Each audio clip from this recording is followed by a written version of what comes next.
Thomas Paine, Thomas Paine, Thomas Paine, Sam Adams, Sam Adams, Sam Adams, Benjamin Franklin, Benjamin Franklin, Benjamin Franklin. These men spoke up for what they thought was right. From their courage came such documents as the Declaration of Independence and the Constitution of the United States. From their willingness to speak what was sometimes unpopular but right, we enjoy such liberties as freedom of speech, the right to keep and bear arms, and freedom of religion. There are those who still wish to oppress our freedoms, and there are still patriots willing to stand up and defend life, liberty, and the pursuit of happiness. Men like Zeb Bell, who honor our founding fathers and what they stood for. It's now time for Zeb at the ranch, speaking up and defending your freedoms.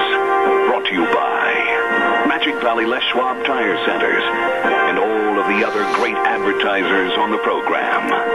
And now, Zeb Bell. I believe in the positive. I believe in doing instead of just sitting and moping. I believe prayer and good thoughts are always going to prevail. Today, believe, smile, and pray. It'll make for a better day. Morning, everybody. Here comes Kate Smith, and God bless America, followed by a patriot with our Pledge of Allegiance.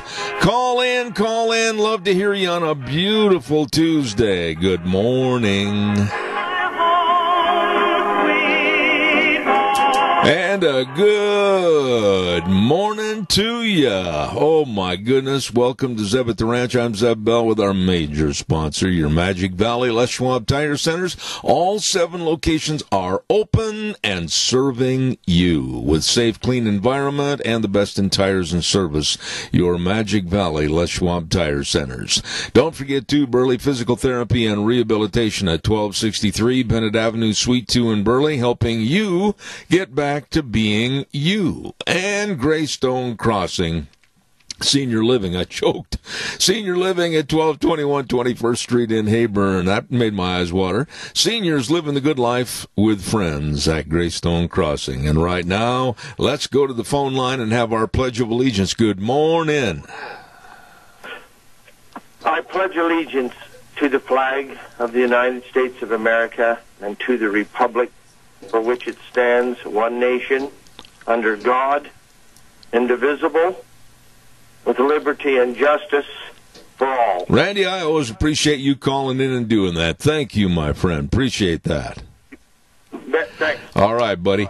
Hey, time for the weather. I can't wait to hear what Gina's going to have on our weather forecast, and it's brought to you by K&R Rental. They are big, they are awesome, they are so helpful, and they're waiting for you. They open the doors early at 7 o'clock in the morning, and they said, come on in, come on in. 256 South, 600 west of Hayburn, K&R Rental, and they've got all the best of tools and equipment for rental, long and short-term rental, and let me tell you, they've got all the tools you need to work in your garden or on your lawn and everything. I'm telling you, they're ready for spring and summer. K&R Rental on the Burley Paul Highway, 678-3122. And right now, here's Gina with the weather. Well, a little bit of a warming trend. Here's a look at your weather forecast. Expecting sunny skies for today. Winds out of the west-southwest at about 13 miles an hour. We are expecting gusts as high as 24 miles an hour with a high of 71. Tonight, mostly clear skies, winds dying down. Low of 42. Tomorrow's going to be a beautiful day, mostly sunny skies. High of 85. However, for Wednesday evening, slight chance of showers and thunderstorms before midnight. Gusts as high as 22 miles an hour, and we are expecting a low of 56 by Thursday. Slight chance of rain showers off and on throughout today, maybe some thunder bumpers as well, mostly cloudy skies with a high of 76. Then by Friday, partly sunny and 70. That's a look at your weather forecast for Zeb at the Ranch. Not too bad. 48 degrees currently right here at the Zeb at the Ranch studio, and this weather brought to you by K&R Rental at 256 South, 600 west of Hayburn. Not sure what you need? You're going, well, golly, what do I need to finish this job? Hey, call Roger and the crew at 678-3122. K&R Rental serving you. Yesterday, we talked about our dear friend Kevin over at Daryl's Cleaners at 1223 Albion Avenue in Burley. And I just absolutely stress that, and his lovely daughter and, of course, his wife, Cindy, and we've been talking back and forth. There have been some people already jumping in and setting up a GoFundMe page for Kevin Butcher, and they're going to have an auction thanks to the nice people over at Nostalgia Cafe, and I don't want to steal anybody's thunder, so my wife is calling Cindy and Jamie, and we're going to see what else we can do, but I urge you to go to the GoFundMe page for Kevin at Daryl's Cleaners. He really took a hard tumble. I mean, off the roof, and then he hit the tailgate of a pickup, and then the trailer hitch on the pickup. Oh, make your eyes water.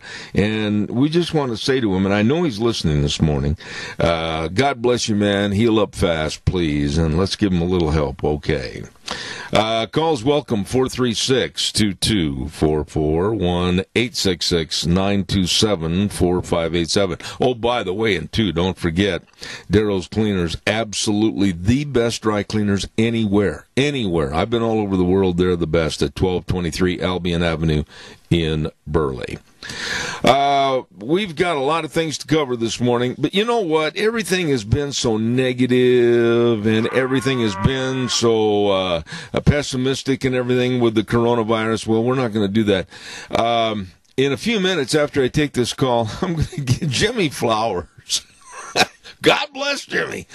Jimmy always sends me some of the off-the-wall stuff that kind of make me smile a little bit, and I'm going to talk about certain parts of a self-isolation quarantine diary, and some of these are really cute, so stand by for that. Caller, good morning, you're on the air. Go ahead, please. Good morning, Zeb. Yes, sir. You know, Joe Biden has lied so much during his life that he's become a convincing liar. So he really believes that this action against him does not count, and the press is going along with him. Yeah. Why? Okay, so if I don't pay my taxes, can I just tell them, yes, I did, you must be mistaken? Yeah, well, you and I both know that that's a sure knock on the door from the IRS and the authorities, and then they're going to take Mr. Cottom down the front porch of his step for the last time for a long time. It's just absolutely ridiculous, the stuff, and I'm going to call it garbage, which it is. It's garbage that our elected officials are trying to get away with. You know, Keith, this deal with Joe Biden and a very, very powerful sexual assault case, and the deal with the FBI lying and cheating and were fraudulent in setting up a conviction against Michael Flynn, General Michael Flynn, and the list goes on and on. Keith, you got to sit back. The world is in a soap opera right now, a negative, very, very disarranged soap opera, and I just pray, and I use those words I opened the program with this morning. I pray, and I hope you pray, that we can get out of this mess. You know what I would be willing to put money on? Is if they give Joe Biden a lie detector test, he could pass it, because he believes these lies he's told. No, they'll never do that. I mean, that's all speculation and all pie in the sky hope, but he'll never do that. He's going to be like Bill Clinton and a lot of others that are going to just overshadow this. They're going to sweep it under the rug. Here's what I think is going to happen, and it scares me, though, Keith. I honestly think that leading up to, and I'll say July 1st, you can put me on the hook for this, okay? I'm going to say by July 1st, Joe Biden is gone. Adios, amigo, on his horse, riding into the sunset. And watch out for the drafting of New York Governor Andrew Cuomo. That guy scares me. Oh, you know, I wish you wouldn't even bring it up, because this guy, all he wants to do is talk. And I don't know where he gets all this information, but he just talks for hours at a time. Well, he's an arrogant elitist. He's a very arrogant elitist that absolutely has no compassion for anyone that's drawing a paycheck. I got to run, Keith, but thank you for breaking the ice this morning. I appreciate it, buddy. Thank you so much. You bet. All right, buddy. Okay. Thank you. Calls welcome, 436-2244, 1-866-927-4587. How about our friends at Ramsey Heating and Electric at 2600 Overland Avenue in Burley? Good morning. They're over there enjoying the sunshine coming through that window right now, the front of the door. I know. Believe me, good folks, they get there 7:30 in the morning till 5, Monday through Friday, and the number to call, 678-0459. They have been in business going on now 7 decades of service to you with the best of people and the best of products. All your heating and cooling and electrical needs at Ramsey Heating and Electric in Burley. You stop in and see them today. Another business I want to give a great big shout out to because they've been so helpful to us. We've had some problems come up with our drain lines, and I want to brag a lot on Dino's Septic Service. I mean, the service is impeccable. We called, they're here. They did the job, and we appreciate them. And for all your septic tank pumping and septic tank and drain fields installed, sewer and sink drain lines cleaned, and, of course, liquid waste removal, backhoe services, they're there to serve you. Fast, fair, friendly service? 436-6526 or 678-1638. Dino's Septic Service. I tell you, you better give them a call because they're there to help you with that big truck that'll pull in the yard that says smells cargo on the way to serve you from Dino's Septic Service. All right, calls are welcome. We got to have a little humor. Every now and then, we're always kind of wearing a frown going, oh, look what happened here, and look what's happening now, and all this kind of stuff. Well, Jimmy sent me a couple of, there's about 15 days, I can only read about 5 or 6 of them for time constraints, of pics out of a self-isolation quarantine diary. And I can relate to some of this. On day 3, this person wrote, strawberries. Some have 210 seeds. Some have 235 seeds. Who knew? Here's another one I get a kick out. Oh, I get to take the garbage out today. I'm so excited. I can't decide what to wear. Here's one of my favorites. Struck up a conversation with a spider today. Seems nice. He's a web designer. I'm sorry, I'm an old man. Then this one. I realized why dogs get so excited about something moving outside, going for walks or car rides. I think I just barked at a squirrel. If you keep a glass of wine in each hand, you can't accidentally touch your face, okay? And here's my absolute favorite because I miss baseball so bad. On day 14, this person said, watch the birds fight over a worm. The Cardinals led the Blue Jays 3-1. Jimmy, God bless you, man. That was great. I appreciate those. Calls are welcome, 436-2244, 1-866-927-4587. I needed a laugh this morning, I'll tell you what. We all do on occasion. Hey, don't forget our friend Kevin and the crew over at Certified Pest Control, or go to their website, and you need to. Go to avoidbugs@gmail.com. They're offering a very nice special for you right now. It's called the Advanced Spider and Bug Treatment, starting at just $39.95 with a 3-month guarantee. Oh, yeah. You need to keep the pests away. They have been working with us and for us for the last couple of years, especially, a couple of years ago when the mice and the vole problem was so bad. Adios. They left Dodge City. They got rid of them, I'll tell you.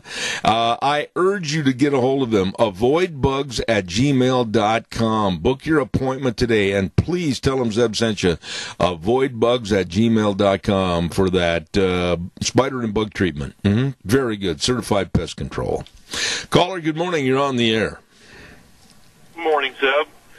It's a wonderful morning out today. It is. Shining. Yep. partly cloud in the sky, something we've been looking forward to for a while. Yes, sir. Yes, sir.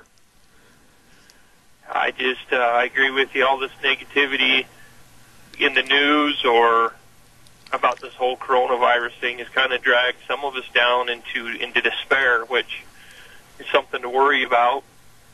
But I don't think it's something we need to give up hope on and be all despaired and worried. It's No. hard to tell people who are worried and despaired and depressed that everything's going to be okay. Trust in the Lord above. He's helped us out many times and blessed us. He's not going to forsake us, not once.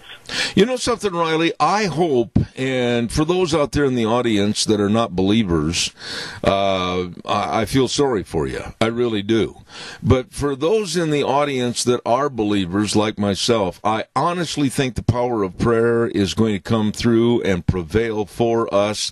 And I've got a feeling, and if I'm wrong on this, time will tell, but I've got a feeling that with all this heartache and all this absolute devastation that's been caused economically in our country, etc., I think there's going to be some good days ahead if this United States of America will return to the roots and the passion and the belief of God and His Son Jesus. I really feel that way. I think there's going to be a resurgence in this country. I believe it too. I really believe it, and I wish there was a way that we could get the success stories, the happy stories, the feel-good stories of people who've caught the coronavirus, who's recovered, and instead of all the negativity, my wife brought something to my attention this morning that really, really bothers her. Is it's a virus and it's here, correct? I mean, it's here. It ain't going to go away. We all have to get it sometime or later. We got to build immunity to it. Yep. It's here. Yep. But she says the only videos she ever sees about it is we have a 6-year-old little girl, and she says it breaks her heart to see these videos of hospital beds full of the sick little kids that are in pain and the people that are in pain. That's what she sees. She doesn't see or doesn't hear the recovery stories or the happy endings or anything like that. All she sees is the pain and despair in the meantime. And she's right. We got to try and focus on the happy things, not just the pain and not just the despair and not just the worry. We got to focus on the good times that we have. And Absolutely. Anyway, I'll leave that with you. All right, buddy. Thank you very much. I appreciate your call, as always. And, a lot of the problems with hospitals today isn't being overwrought or overrun. The problem with a lot of hospitals that are going broke right now, this moment, there's nobody in them. That's right. I get that. I understand. And it's a sad thing when, from what I was understanding, and correct me if I'm wrong, because I get listen to whole different channels while I'm driving around, but they won't let you in a hospital generally unless you know for 100% that you have it. And then if you have it, they don't want you to leave your house because you have it. Yeah, we're living in some strange times right now where people, whether it's a heart condition, kidney problems, diabetes, any kind of a problem, elective surgery for hips and knees, etc., all been put on the back burner, and it's wrong because, like I stated, and I've got truth and fact right here in front of me, many hospitals, because they were so geared up for a onslaught of huge numbers for coronavirus, aren't getting anybody in there, and they're going broke and trying hard to keep the doors open. Riley, I got to run. Thanks, buddy. Same here. Will you enjoy your day? Thank you, sir. Wheels, could we play? I'm going to say that again without biting my lip, and I'm going to sit here in pain for, 30 seconds. Could we please have this good word for the May 19th primary? Idaho's primary election is on Tuesday, May 19th. Here's Speaker of the House Scott Bedke to explain this year's voting by mail. This year it's going to be a little different. You will be getting an absentee ballot request form in the mail. Fill it out. Send it in. Then the county clerk will send you an absentee ballot form. This is how you vote. Fill it out. Mail it in by May 19th. If you have other questions, don't hesitate to call your county clerk's office. Paid for by Betsy for Idaho. Attaboy, Scott. Thank you very much. Did you see, and this is a story that is well worth putting on the air. Hold on, caller. I'll be right with you. Did you see that former veteran, he's probably pretty close to my age right now, that owns a clothing store in New York City? in New York City, and he said, I am not going to close my doors.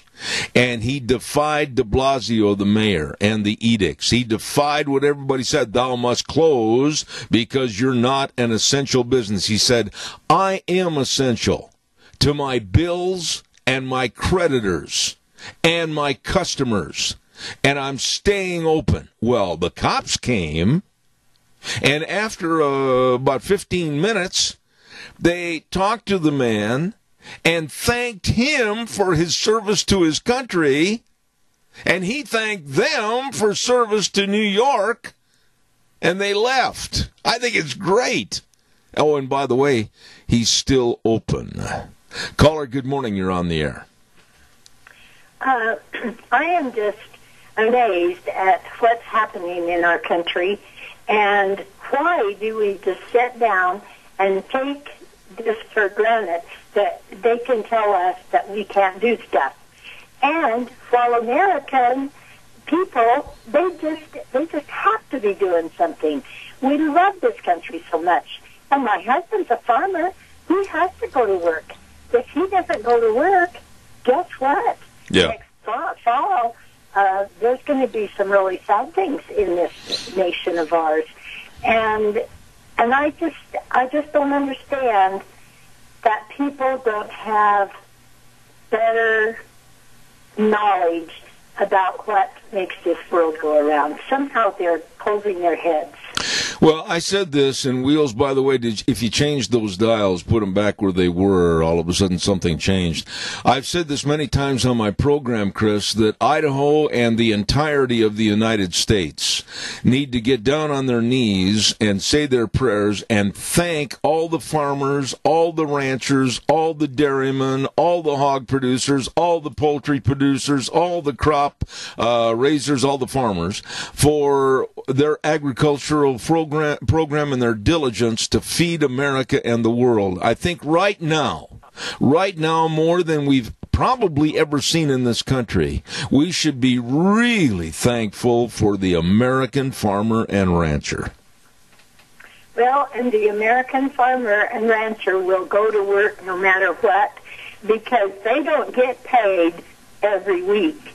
They are looking for what they get in the fall. Yep. And that's quite a long time to go squeezing money out of a nickel. I couldn't agree more. You know, I had a guy, and I can't be very respectful about having him on my program. It was a mistake on my part, somewhat. But he came on the air about the end of January.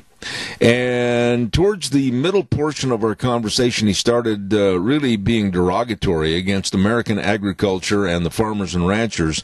And he and I had quite a set to, and I told him on the air he'd never be invited back. Anytime a country loses the value of having their own food production, they become subservient to other countries, and like an oil embargo, or we could have a food embargo. And when you put yourself in that position, you go from a power country down to a third world, third-rate country, and I don't want to see that happen in America. Well, and we are the envy of the world, and we have such great farmers, and they go to work when they're sick even, because this farm means so much to them that they can't afford to lose it. That's right. Chris, always look forward to hearing from you. God bless you. Stay well, stay healthy, and thank you very much. Appreciate it. Thank you, Doug. All right. Thank you. Nice lady. Always has been a nice lady on the phone. Hey, by the way, don't forget our friends at Barry Equipment and Rental. And they've got 3 locations to serve you. 159 West Highway 30 in Burley with Wild Bill Cody. And 465 Addison Avenue West in Twin with Eli and the crew, and the Nampa location. And when it comes to the machinery you need, like the trenchers and the scissor lifts and all the Bobcats for all the different sizes, they got a great new inventory for this year, and all the Doosan wheel loaders and excavators. What are you waiting for? For all the jobs that you need to lift and dig and push and carry, you stop in to Barry Equipment and Rental. Sales, service, and parts, Burley, Twin Falls, and Nampa, serving you. Berry Equipment and Rental. Caller, good morning. You're on the air. Thank you. Yes, yeah. I don't know how to say it, but I'll just say it the way I feel it. And if you get upset with me, I hope you don't. But that the person you had on your radio show back in the end of January who said that, I'm kind of glad you had him on. Because, for one, you stood up and you told him, I unfortunately wasn't able to hear it, but from what I've heard from other people, you told him under no circumstances what American farmers are and ranchers are. And for one, you probably enlightened his world up, but also everybody out there that's listening to your program that isn't in the farming industry, and there are a lot of people that listen to you throughout the world, throughout this great country, they got a look into what really happens and the insight from the American farmer and from the front lines of the food chain. That's us. It's us right here.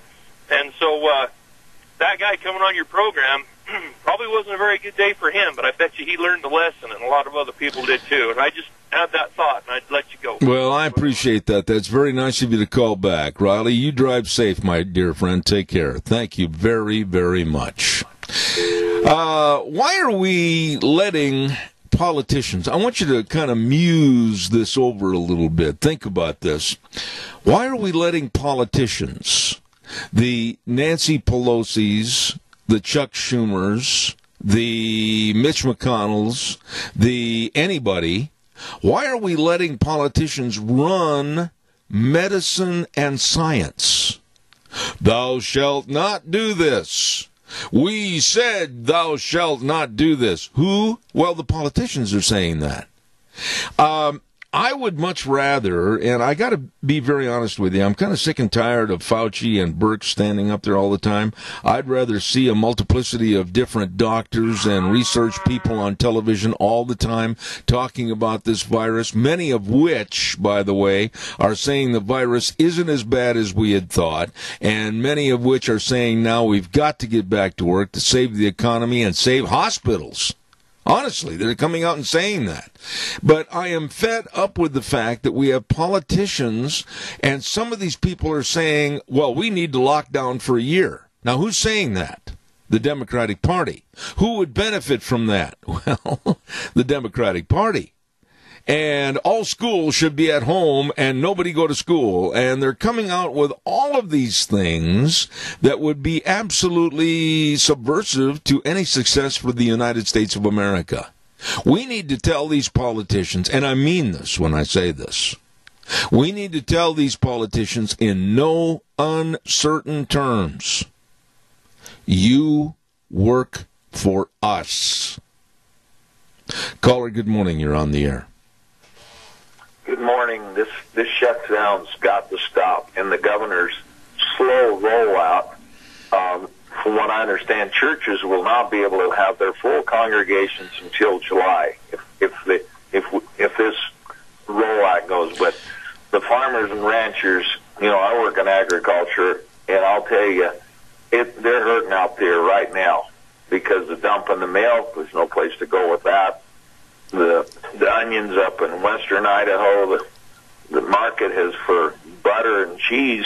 Big percentage of that goes to restaurants, But it's real interesting that the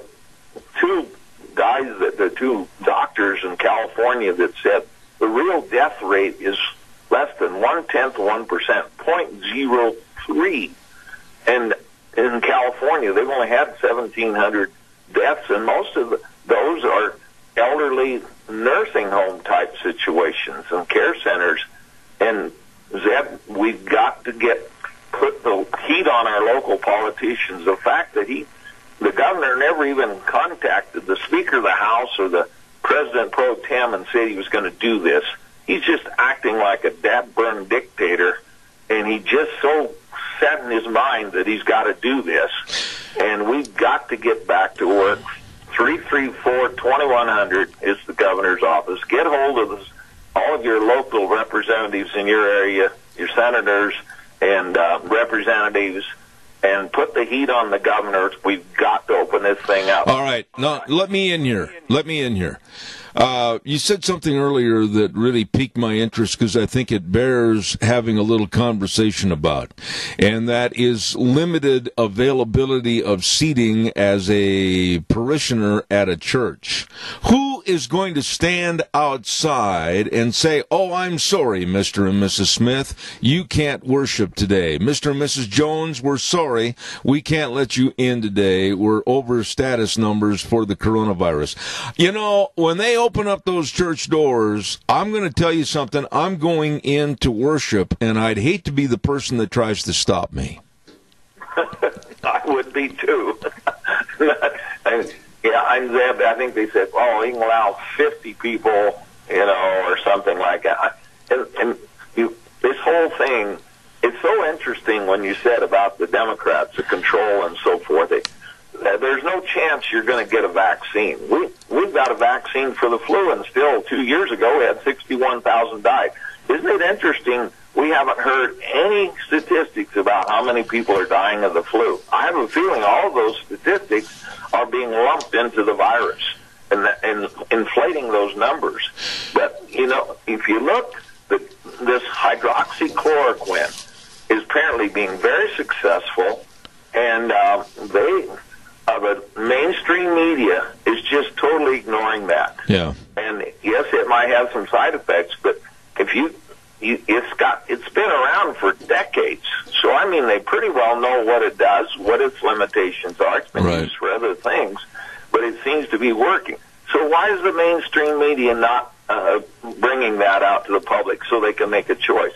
In fact, I think the governor knew Nevada down here.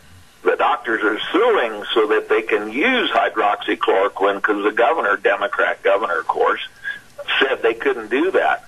I mean, this is where you said politics is controlling medicine. Yep. That is a bad mix. Absolutely, and your points are all well taken with me, and I agree with you 1,000 times over. Thank you. It's time to go to work. It's time to enjoy the sunshine. It's time to enjoy life. Adrian, God bless you, man. Get hold of your local reps, put the heat on the governor, get this open up. I agree. Let's go to work. All right. Thank you, sir. Appreciate that. Yeah, it's going to be kind of testy when they say, well, yeah, but we can open the churches up with limited congregate parishioners and people going to church. Who's going to say to you or me or whomever, "Oh, I'm sorry, you drew the short straw. The church is open, but you can't come in and worship today"? Want to bet? Calls welcome, 436-2244, 1-866-927-4587. What about risk in life? Did you ever stop and think about that? I am fed up with everybody saying, you can't do this, you must do this, you've got to go here, you can't go here, you've got to stay in place here, and et cetera, et cetera, et cetera. What about risk, and what about freedoms? Like I said, I've got some dear friends in the medical business. I'm not trying to hurt them, I'm not trying to make them mad. I absolutely respect them for what they do and their warnings to us in society. But you draw a line as to risk, personal freedoms and risk. That's our choice. Caller, I'll be right there. Excuse me, don't go away. Doug's Alternator and Starter Repair at 635 21st Street in Heyburn. Now, you know where it is. I told you that. Now I'm going to tell you the numbers, and I'm going to tell you why in just a minute. The number to call, 878-4991, or after hours, 431-5282. All of that is because this business is for sale, and it's a turnkey business ready for you. You just turn the lock, everything's there waiting for you to go to work. And I'll tell you what, Doug will absolutely train the buyer of the business on how to rebuild starters and repair. And you just can't knock this idea. It's great. He's selling the business, and you might be the lucky owner. Doug's Alternator and Starter Repair, 635 21st Street in Heyburn. Call them, 878-4991. Caller, good morning. You're on the air. Good morning. How are you? I am peachy. Go ahead, please. Hey, Zeb, I'm Representative Christy Zitto. I represent District 23, Elmore, Owyhee, and Twin Falls County. So I get calls from people all over, including your district, and someone suggested that I call in and visit with you a little bit about this morning. I agree with everything you said this morning, and especially what you just got done saying about risk. We live in a risky world, and there just are no guarantees when we wake up in the morning what will happen by the end of the day. And I've been talking to business owners all over the state. I've visited with many in my district and outside of my district and everywhere. And, the financial impact of this is just devastating. And people have bills to pay. Behind every small business door, there's a family. And then there are families of employees. And we're all being hurt by this. And, it's just time. It's just time for people to go back to work. And, I can't tell anybody what to do. I can't encourage you to do that. But I think we can be supportive. And when our small businesses open up, we need to support them and make sure that our dollars that we spend go to help them get back on their feet and recover from this. Representative, let me jump in here, and I thank you very much for your call. God bless you. I appreciate that.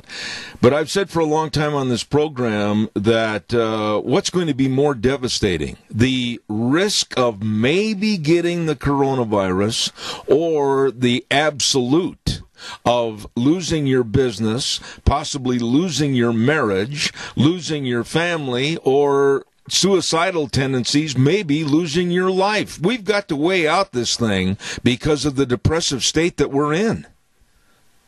Well, I agree. And people are scared. The uncertainty that this casts on the future. How are you going to feed your kids? How are you going to take care of your family? And then why is it the state's place or any government official? And I'm not going to bash the governor at all. I'm just saying, in general terms, any government official, what gives them the right, or bureaucratic agency, to decide who's essential and who's non-essential, what job is and what job isn't? Now, if you've put your life savings into something, and I know of several that have done this, and then you lose it because of that, that's not right. That's not the American way. That's not how our Constitution and our country was laid out to operate. That's why we came here. That's why my grandparents came here, so that they could have a business, and so that, they farmed, and they could have their businesses, and they could operate the way they see fit and worship to the dictates of their own conscience. And it is not the place of any government agency or your neighbor or anybody else to tell you whether you're essential or not. And yes, the suicide thing is real. I checked with the suicide prevention hotline last week, I believe it was, and calls are up nationally 813%. Oh my! And that's not good.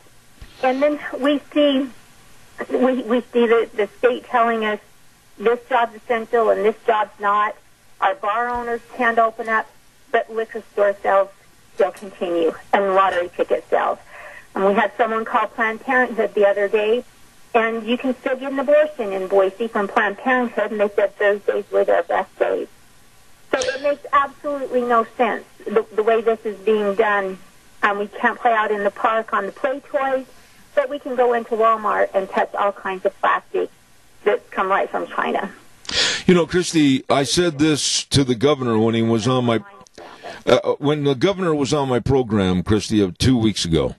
I said, I want your discernment of what essential and non-essential is. And he tried to explain it to me. And I said, wait a minute, it doesn't make any sense to me. You can have a congregation place of a hardware store, especially during the spring farming, that's going to get 30, 40, 50, 60, 100 people going in there, visiting with their neighbor and talking about things. And you're going to say that they're essential. But at the same time, a jewelry store, a family jewelry store, might get 2 people per hour, and you're going to shut them down. It's nonsense. It is. It makes absolutely no sense at all, because that business is essential. That's their family business. They have employees. They have bills to pay. They have rent to pay. They have probably a payment on their building. You're just 100% right. And for me, it's been very frustrating. And that bottom line, my right to worship and to gather with my fellow man, that's essential. I went to church in the dirt up to Homedale, not last weekend, but the weekend before, and people drove in their pickup and sat out in the parking lot the preacher was on a, like a bandstand thing out in front. And, even that it was just great to see people exercise their right to freely worship. The thing that bothers me right there about the churches, they should have never been shut down in the first place. They should have never been deemed non-essential, but they were. And now to say that they can open up on a limited basis, which the closure was against our First Amendment in the first place, and there will be limited amounts of people allowed in the church. I said this 10 minutes ago, Christy, I'm going to say it again. If they tell me at the door of my sanctuary, well, I'm sorry, we're over the capacity or we're over the seating available, I'm going in. And you have, I would think you would be justified in doing that because that is a basic right. That is why so many people came to this country, to be able to worship freely to the dictates of their own conscience. And to tell a person that they can't go to their house and worship and they can't worship, I'm feeling that that's just not the proper role of government, and it's not appropriate on any level. That's who and what we are. That's what defines us as our country, is our faith in God and our ability to worship. And, I worry sometimes, Deb, for our kids and what the social distancing thing is telling them. Every person you pass on the street right now might be that person that will give you that virus that will cause your demise. And my daughter has an immune-compromised son, and she has lived that way for 9 years of her life. And she sent me a letter, and she said, Mom, it got so bad that we didn't go out. We didn't go out to eat. We didn't do play dates. She has an older son. We didn't go to school activities. And she said, when I did go out, my anxiety level was so high that anybody that sneezed or looked like they had a stuffy nose, she said, I was just in such fear that were they going to be the one that gave my son something that would kill him? And she said, one day I woke up and I thought, we are not living, and I'm making everyone around me miserable. My older son is miserable. My husband's miserable. I'm miserable because I think I'm protecting my son. She said, but I wasn't. She said, we were not living. That's right. And she said the opposite of fear, or the opposite of faith, is fear. Absolutely. So we have to live in faith and know that no matter what happens, it's okay because God's in control. There's one other aspect I want to talk to you about, Christy, before I let you go, please. And caller, bear with us just a few moments, please. But this whole problem with the government saying, thou shalt not do this, thou shalt not be open, thou shalt not go here, is another problem because of people not working. And then we have the left side of the aisle, the Democrats, and Nancy Pelosi coming out on a national level and saying, oh, well, the coronavirus has stymied and stopped a lot of work, so we are going to propose a guaranteed universal income, and we're going to give you money to live, $1,000 or $1,500 a month. And that's the total destruction of the work ethic in America that's going to come out of this coronavirus if we don't stop it now. Well, it is, and that is not the American way. Okay, and money does not grow on a tree. Nothing is free. Somebody somewhere is going to pay for that. Somebody somewhere has to have a job and generate the tax revenues to pay for that. The government doesn't generate income. The government is not a living, breathing entity. It's a group of people that have been chosen supposedly by the people to represent their thoughts and values. I don't know where it went off the track and off the rails, but it has. And that is not, and that's exactly what will happen. And we just can't have that. We've got to talk to our representatives in D.C. and push to not allow this to happen in our country. It's just, like you say, it's not American. And I would like to add one last thing before you let me go. We are a responsible people. Those people who are compromised, those people who need to use protection when they go out, masks, gloves, whatever, they're responsible enough to do it. And those of us who are not and we choose to go out, we're responsible enough to be careful. Our business owners are responsible enough to be careful and clean and open their shops and businesses in a way that will protect their clients. It's in their best interest. No one wants to hurt anyone. No one's out there to spread the virus or cause a problem. And that's the American way. It's our own duty to protect ourselves and our families and to watch out for our fellow man. Amen. We don't need the government to do that for us. Amen. You've got to make a promise to me now, Representative Zito, that you will come back on this program a lot in the future. You are very articulate, very well knowledgeable on all the aspects of what we're talking about, and I would love to have you back. God bless you, and I mean that. Stay safe and healthy, and please come back on the program. Oh, God bless you, Zeb, and thank you. I appreciate it. And God bless all your listeners, our state and our country. And, just pray, do what you know is right, and be strong, and know that there are those of us out there that have your back. I appreciate that. God bless you. Take care. Thank you. Thank you. You too. What a treat. I had no idea that Representative Christy Zito was going to be calling in, and that's the first time I've had her on the program. Caller, before I do the weather, which I'm real late on, quickly go. You're on the air. Yesterday, my wife took me for a drive, and we went from Northumberland in Maine out towards the river, and all these businesses seemed to be open then. And then I went past Denny's restaurant, and my heart goes out to these folks. Absolutely. Because they're closed. And that made me think of how many lives this absorbs. There's Thomas, and then Michelle, yep, and all the others that work there don't have a job right now. Yep. And then what about the advertising? Yeah, and I want to say something. Advertise if there's nothing to advertise. I want to jump in on you, Keith, and say something about Thomas and Denny's restaurants, etc. I have had so many calls from our lunch bunchers saying, boy, we can't wait to get back together again. And Thomas and Michelle and the staff over there at Denny's, they were outstanding and treated us so well over the many, many years.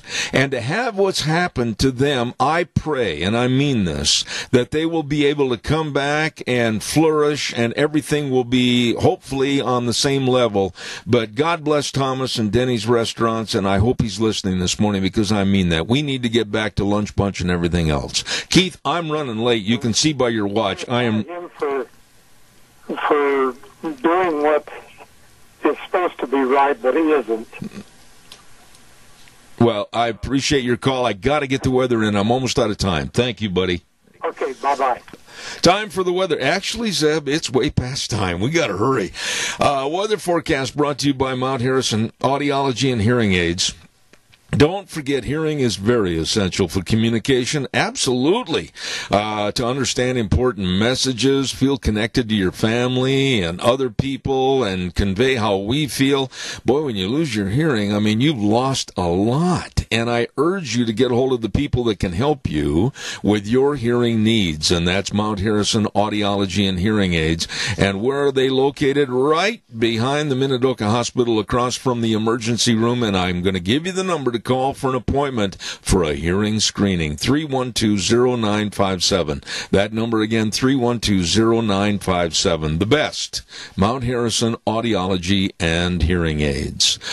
Okie doke, here's Gina with the weather. We're on a little bit of a warming trend. Here's a look at your weather forecast. Expecting sunny skies for today. Winds out of the west-southwest at about 13 miles an hour.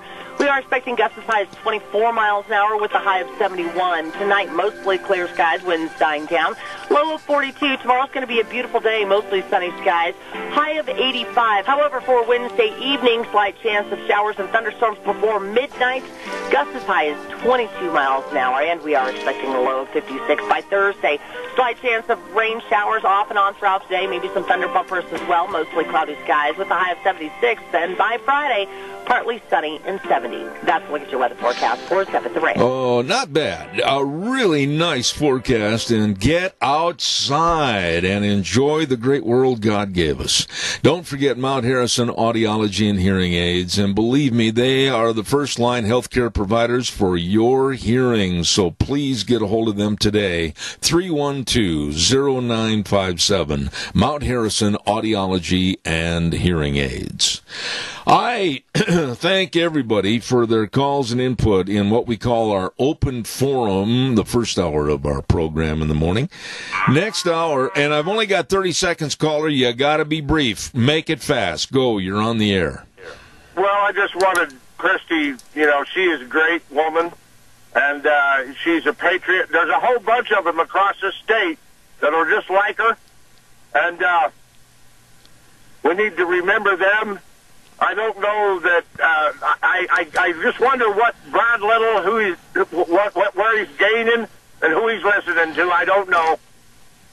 Well, I tell you what, Randy, we're going to find out because we're going to be back in touch with his office to get him back on the air at either the end of this week or the first of next. Thank you for your call, buddy. I got to run. Thank you. We're going to head for the news. Dan Kish with the American Energy Alliance coming up at 9:06, and then John O'Connor at 9:30. Don't miss it. I'll see you in 7.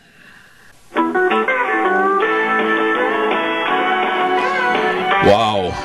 What a beautiful day outside. Get outside. Go someplace. Buy some gas. It's cheap. Go. Good heavens.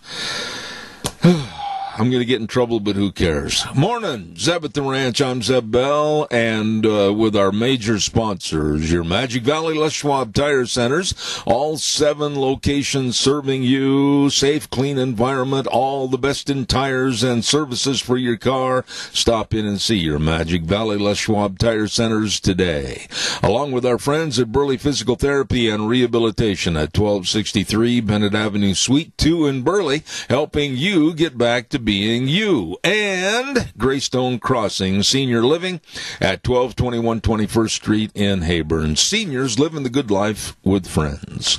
Right now, some other friends of ours, Western Waste Services. From the canyons of the Snake River and all across southern Idaho, we're all at the your disposal. Western Waste Services, we care about our community, our resources, and this free land.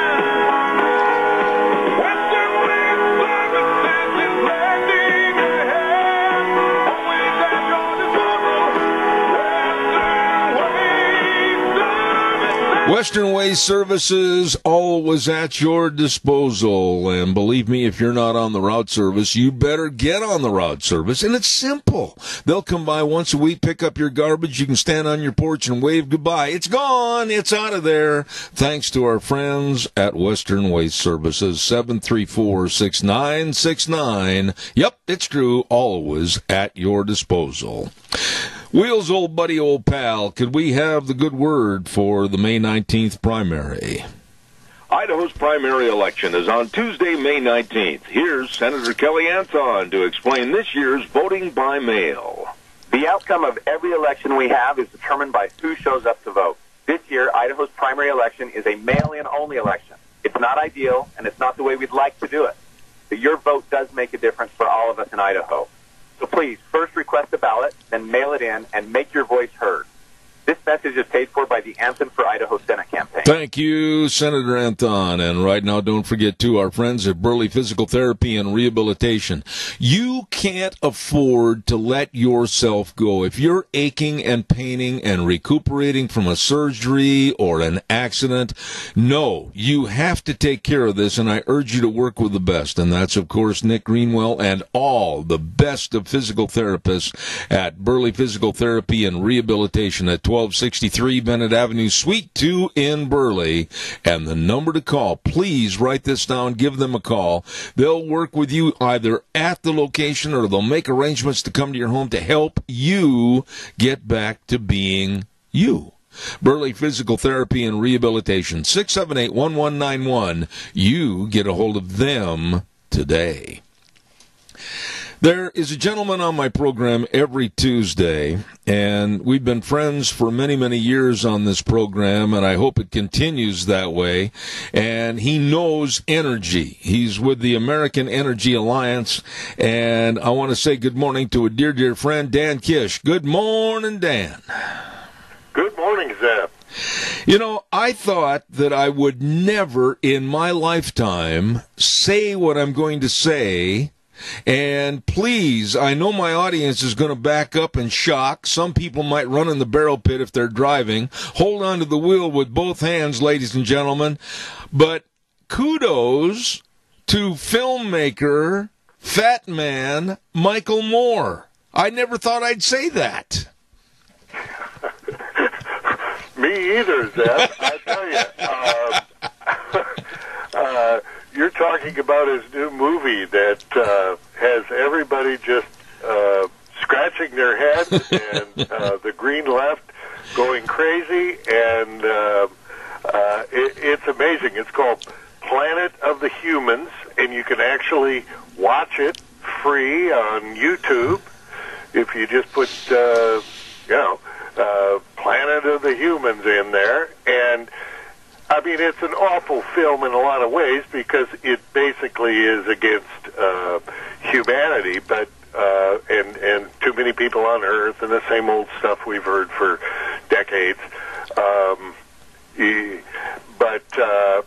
But in the course of it, they examine green energy sources, and this is what has the left very, very upset, because they actually go out and discover that, wind and solar are really not the answers that we've been told by all these promoters, from Al Gore to President Obama to everyone else, and that they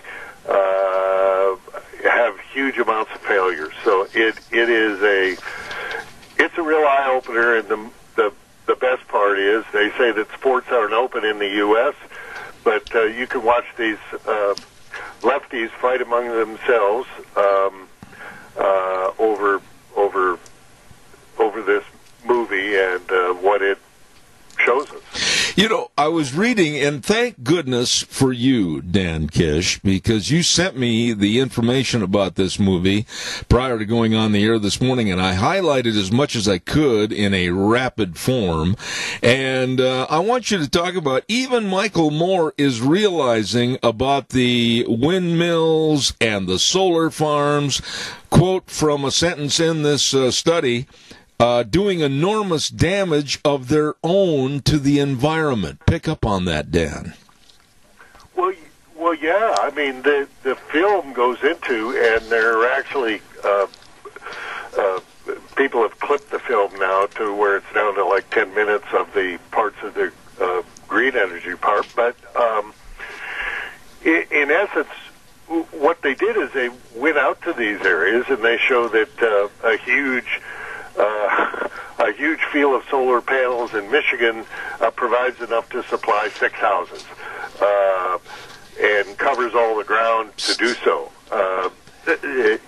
It talks about how, solar panels aren't really made from sand. They're made from mined quartz mixed with coal, and huge amounts of coal. In China, by the way, because that's where most of these parts are made. 80+% of the world's solar panels come from China, and these people want us to plug them into our grid. At the same time, they tell us that we've got to watch out for the security of our grid. Who knows what the Chinese are putting in it, in these things? They're electronic devices that plug directly into our grid. They make the majority of the parts for the windmills that are scheduled to be deployed throughout the United States, and they show how that is done in ways that with mining. Nothing. I don't have anything against mining, but the United States does it properly versus other countries where they're dependent upon basically child slave labor in order to do it. And yet we've got all these Hollywood celebrities and guys like Al Gore running around making millions off of this, telling us all we have to switch over to these things, and it doesn't reduce the amount of energy we use. It's basically we're spending a bunch of money driving up the cost of energy to supply the Chinese with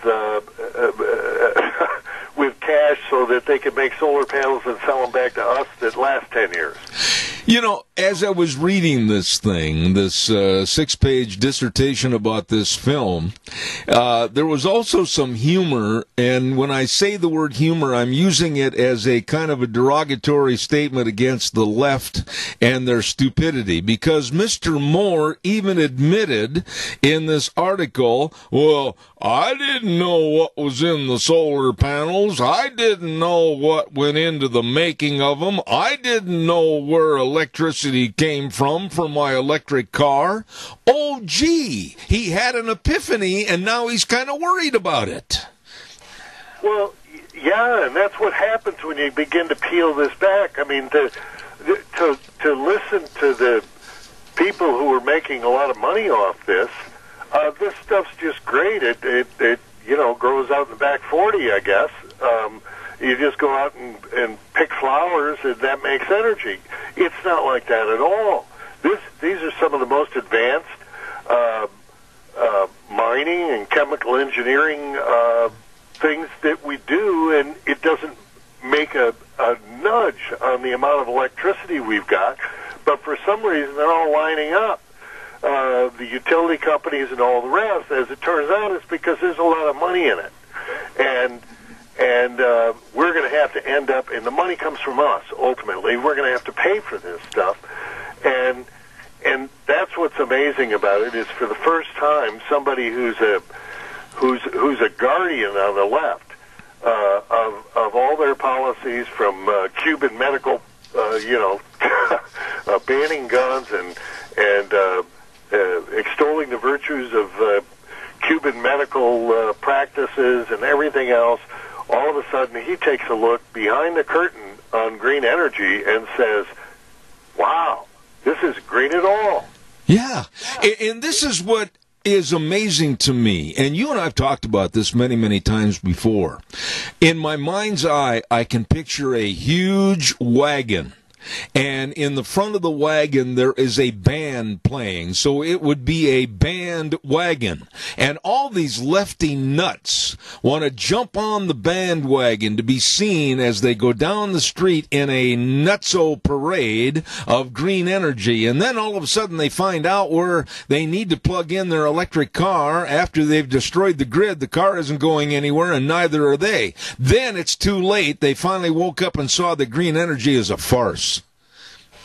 Well, that's why this is important. For some reason, we've sort of gone off the rails.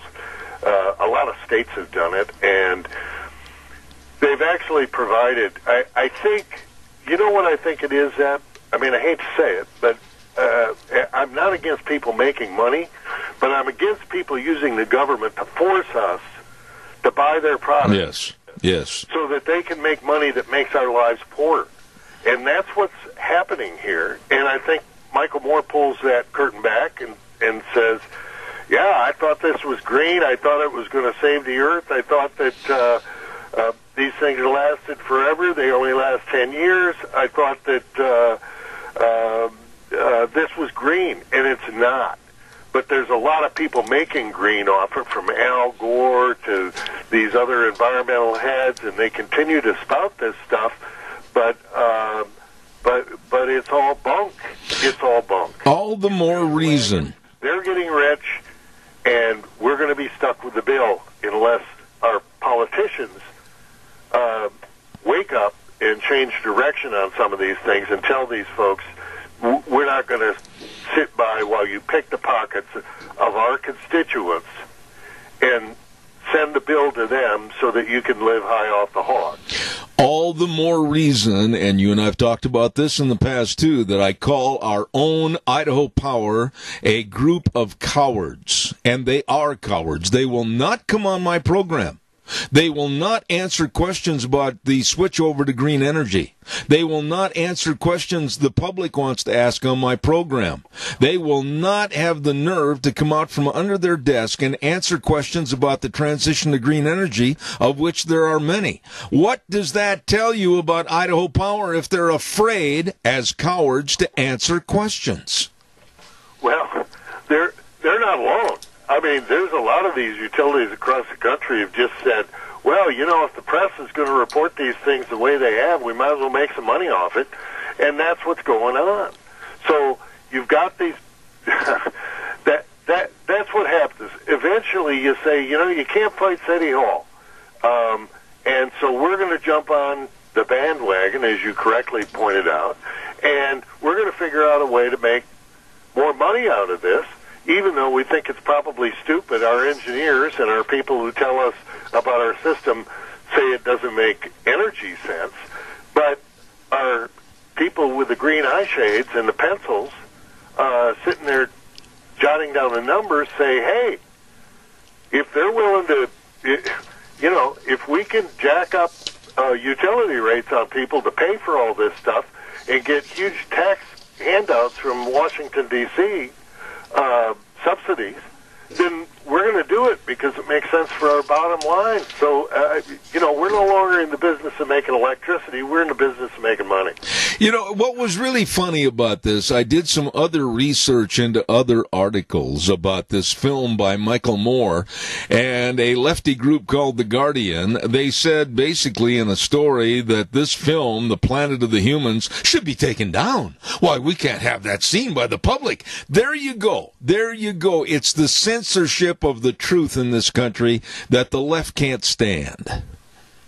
Yeah, exactly. The Guardian's a British publication, newspaper, online, and they have a story just fresh this morning talking about how these climate scientists are all saying, we've got to take this down. This is terrible. This is awful. This ruins our, punchline. I assume it also ruins some of the contracts they have with some of these people who pay them in order to run a PR campaign for their sorts of energy.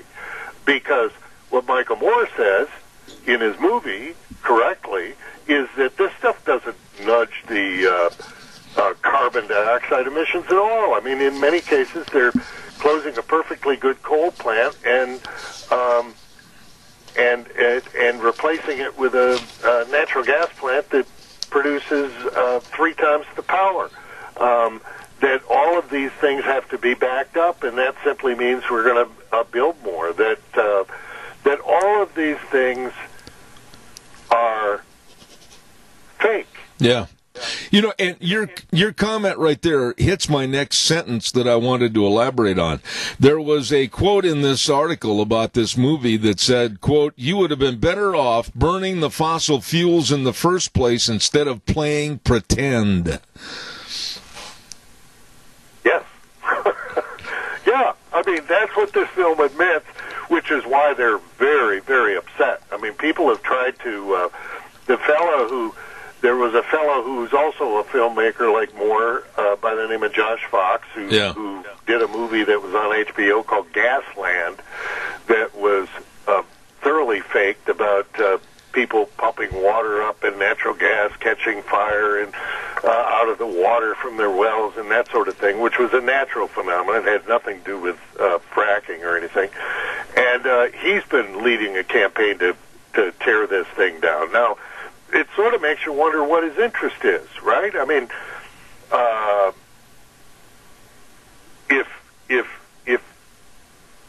if his interest is really in stopping natural gas, why's he got a problem with this movie? Yeah. It may be that much of his funding comes from those so-called green companies that pay these folks or contribute to them to prop them up. And I think it's a lot of fun. We have some hardcore leftists here who are fighting amongst themselves over who's telling the truth about green energy that all of us are paying for and expected to pay for because our government's making it mandatory. Not the federal government. These are state governments.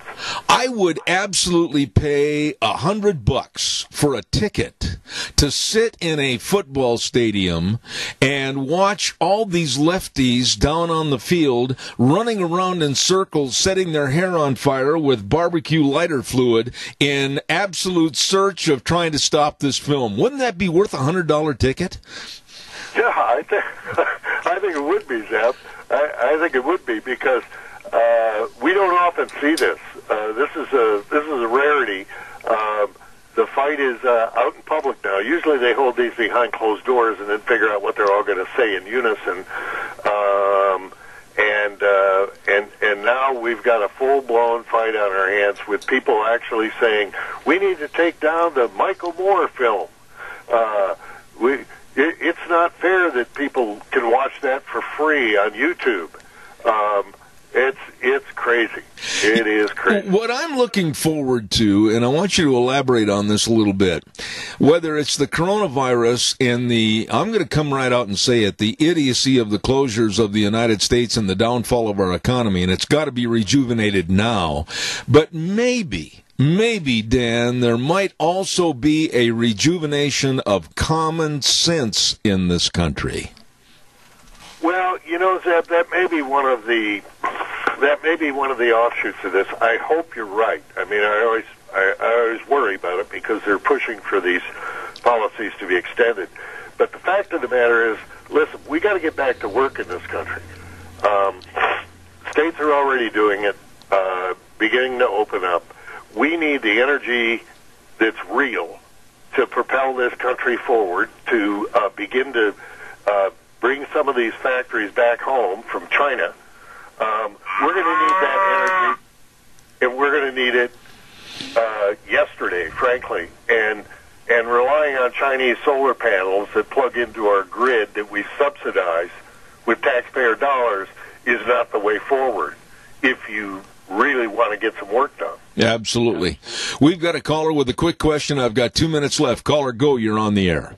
I'll make this real quick, Zeb. What is the country of origin for the lobbyists that are promoting this? And I'll get off the phone. Dan, can you answer that? Zeb, I missed a word there. I'm sorry. He said, what is the country... He said, what's the country of origin for the people that are promoting this? And I think it's not really a country, it's a thought of green energy takeover. Would you agree with me on that or not? Oh, yeah, although, to be honest with you, since most of this green energy stuff is really made in China, even though we may have companies here in the United States who benefit from this, the fact of the matter is Red China is making 80+% of the world's solar panels there. Right. And they make huge numbers of parts and the minerals and everything else that go into the specialized magnets and things like that to produce power from these windmills. So you basically, if you want to really kind of look behind the scenes, the real beneficiaries of these are people on Wall Street who trade and folks who do business with the Red Chinese, because they're the ones that stand to gain from this, not the United States. And so we get higher priced electricity, and we leave our fuels in the ground according to their plan, and then we run around chasing our tail, trying to figure out how we're going to get the next kilowatt out of these Chinese Chinese sources of energy. So, none of it makes much sense to me. I mean, we invented nuclear in this country. We've got some of the world's greatest dams. We've got the world's largest oil and gas production, and we've got the world's largest by far sources of coal, and yet we're buying. Our policies are forcing us to buy stuff from Red China. So it makes you wonder, doesn't it? All I can say to wrap this up is if you have a barbecue this weekend and you're just about ready to spray that liquid on the grill to start the Barbie, think about all the lefty kooks and viros that are against fossil fuels, and think about them running around a football stadium with their hair on fire. What a happy thought. I'm going to go up and fill my tank now. Hey, God bless you, Dan Kish. Thank you so much. Thank you. God bless you and your listeners. All right, American Energy Alliance, my friend, and I really consider him a dear friend, Dan Kish. Thank you. And he's on every Tuesday at this 9:06 hour. Oh, I tell you what, I appreciate that. We're going to go to our next guest momentarily, but I want to tell you, too, about some dear friends of mine and friends of yours, and that's Hanson Mortuary with Joel Heward, his family, and his staff at 710 6th Street in Rupert. Number to call, and remember, 436-5636. Absolutely. They are there to serve the families with the best possible support and comfort when there's the passing of a loved one. And remember this, always upholding the highest ethical standards with unquestioned integrity. They care. They really care. Joel Heward, family, and staff at Hanson Mortuary, 710 6th Street in Rupert. Again, that number, 436-5636. And Joel Heward also serving you and your family at Morrison Payne Funeral Home on East Main in Burley. Wow, we got a lot of things cooking here this morning, and I certainly appreciate all the calls and the input from my listeners, and I want to urge you to remember, too, it's time to get outside. I mean, we've got to get out of here and slam the door, turn on the key of a four-wheeler or a side-by-side from Let's Ride, and head for the hills. Get out of Dodge City. And they're located at 270 Highway 24 between Rupert and the World. Let's ride. Let's ride. Let's go out and have some fun and enjoy this beautiful Idaho spring. Don't forget, they've got all the four-wheelers, the side-by-sides, all the accessories, and if you already have a four-wheeler, they're offering 15% off on all the service work through the end of this month of April. Ho, ho! Save money. Give them a call, 436-4771. 436-4771. Let's ride. 270 Highway 24 between Rupert and the World, where the fun is sold. Really, really good people. When I say good people, that kind of lumps in some other folks, too. And you talk about diligence in serving you. I found this out again yesterday. This man is very committed. Todd over at Cameron and Siemens Insurance, Highway 24 in Rupert. Life insurance, health insurance, retirement planning, employee benefits, they are dedicated and very responsive to your needs.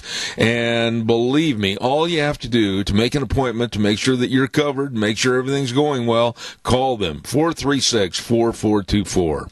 That number again, 436-4424. Cameron and Siemens Insurance, Highway 24 in Rupert. Very nice people.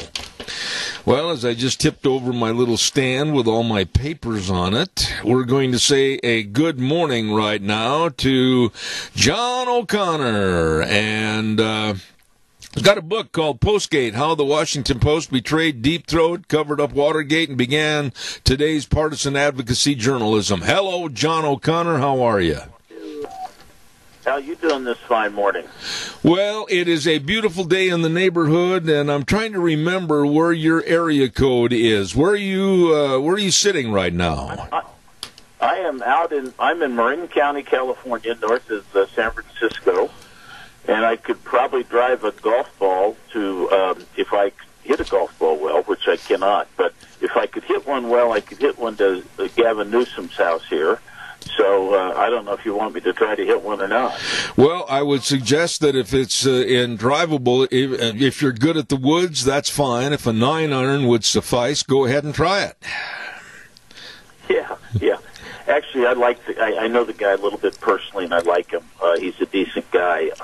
I think this latest thing about giving money, though, to illegal aliens, when so many people, I mean, it's bad enough when your tax dollars are used to do anything for people who are not in here legally and lawfully, but during a pandemic, I think it's really putting salt in the wound, because the first thought is, wait a second, aren't there other people that are citizens who have been paying taxes and paying into the system for years, paying gas tax, paying Social Security tax, paying payroll tax, paying property taxes, paying sales tax, paying 7% every time you buy a package of chewing gum, and now they're not getting money, and illegal aliens are? Well, I feel sorry for some of these guys coming across from Guatemala, but I don't feel like my money should go to them. John, I'm sitting here. It rubs me the wrong way, and I don't know about you. Well, absolutely. I mean, I wouldn't have you on this program if you, well, I would, but then I'd enjoy a bitter argument. But you and I are on the same page. Let's start right from the get-go. If Gavin Newsom is such a great guy, so to speak, where did he lose his common sense? Where did he lose his allegiance to the American taxpayer? Where did he lose his allegiance to our Constitution and our value system through laws? How come he lost all that? Well, because I think in California, and I can testify to that, you have such a strong, you're surrounded constantly by people who have who just don't think like normal people do not have the common sense of people throughout the rest of the country. We're here, it's a beautiful area because it's always been iconoclastic and so forth and different. But now it's not as goofy and idiosyncratic as it once was. Everybody that used to be that way is now, has to be, is commanded to be into progressive politics. If you're into progressive politics, you must go along with the herd. That's the irony of this, Zeb. The people here that are far left think they're free. Oh boy, they're free people, but they're not. You won't find a really substantive argument among them. It's very much groupthinkish. It's very much along the principles. It's really socialism light. It's just going along with whatever the elite vanguard decides for you, and everybody decides they're going along. And once that lockstep gets going, you cannot deviate from it. You cannot do that. It is not possible. Do you see any Democrat today, and this is maybe a little off subject, but just as an example, do you see any Democrat really stand up and say, wait a second, the king has no clothes, we shouldn't be nominating Biden? They're not going to do it. You watch every one of them and say, oh my gosh, Biden's a great guy. Well, I deviate from our topic a bit, other than to say that there's a certain amount of rigid enforcement. There is not a free-thinking, free sense of debate as you will see on the right side of the spectrum. I mean, if you get 11 conservatives in one room, you'll have 12 opinions about something, and it's good. People will they're often thinking more or less of common sense. People are free to state their opinions, and you might have differences on all kinds of issues, but you don't find that on the other side of the coin. And for somebody like me, nobody would even listen to me out here. It's just not even thought of. No matter what thought you have, if it's considered not a progressive thought, then you can't have it. That's all. Well, if you think, for example, that hydroxychloroquine plus azithromycin is a promising palliative, not a cure, but a palliative. Wait a second. Didn't Trump think that? Okay, we can't think that. We can't think that. No, that's a bad thing. We don't like hydroxychloroquine. So there's a certain groupthink that is really against everything that America was founded on. When I say that, it's Enlightenment values. It's really not just old-time founders hanging around that everyone here in California thinks are antiquated idiots, but the Enlightenment values of free speech, free thinking, a marketplace of ideas, that doesn't exist out here. That does not exist out here, and it's really very frightening for the future of our society. Well, because there isn't thought. There is really sort of an implicit thought police. I find it. I wish there were good, solid debates, and if everyone in California then voted in favor of something other than I think, then fine. I think that's great. But you don't see a debate anyplace. You don't hear a debate. You can't. If you say something that is not in accord with the line, then you're just there. You might as well have four heads. You might as well be a Martian.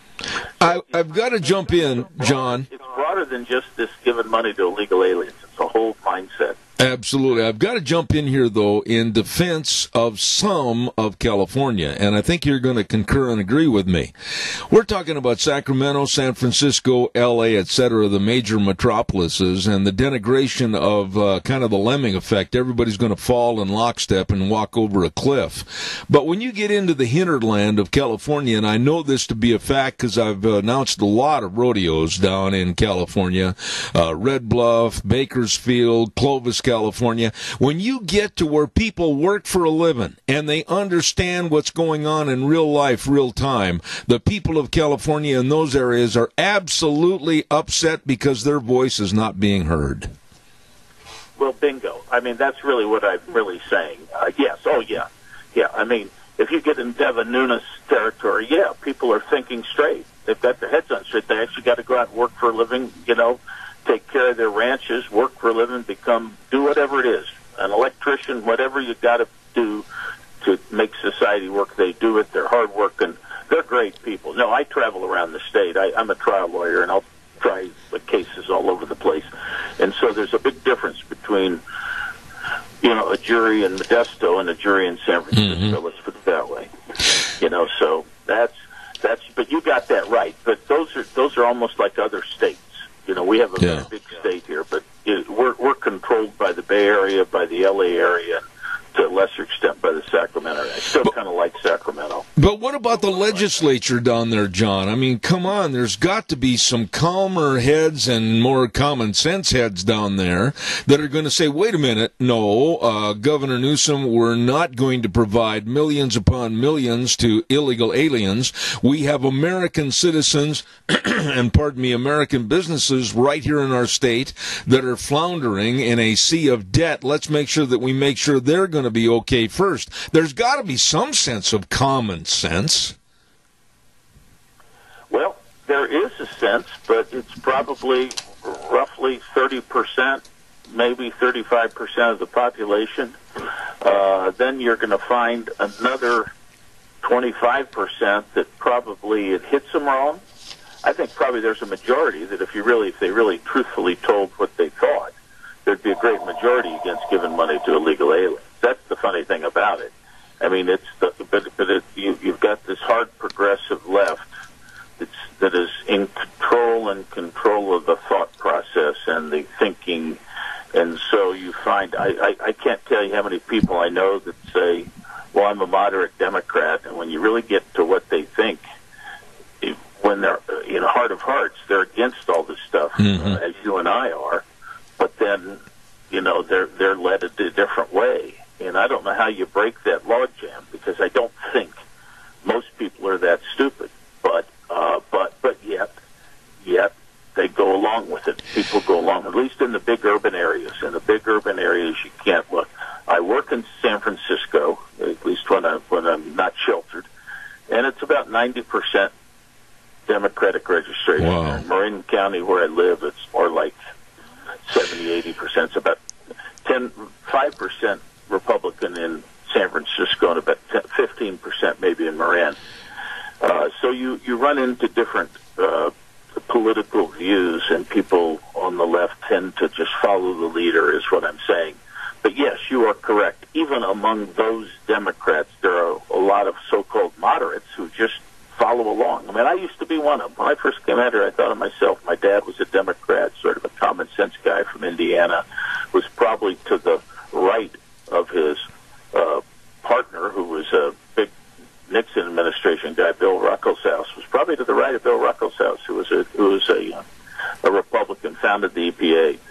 But Democrats in Indiana, especially back then, were a lot different than they are out here. And so I quickly said, I can't stand this party, and I can't stand thinking like this. So we have, and Zeb, I wish there was some magic bullet, some way to reach people, some way to reverse this, but it's the population has changed a lot. I think another thing I think is that I think the Hispanic population, in my view, and the people that are here as citizens, they're wonderful people. They're family-oriented. They're religious. They're hardworking. They're naturally conservative, but for whatever reason, they've also been herded into the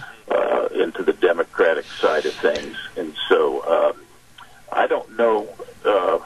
So here's the other thing about it. I think Gavin Newsom probably has political aspirations now. He's gotten good reviews from his TV performances and so forth, and is going to get into national politics. But across the country, I don't think this super progressive stuff sells. I think you saw the Democrats on the stage vying for the nomination, and they all made fools of themselves. Yeah.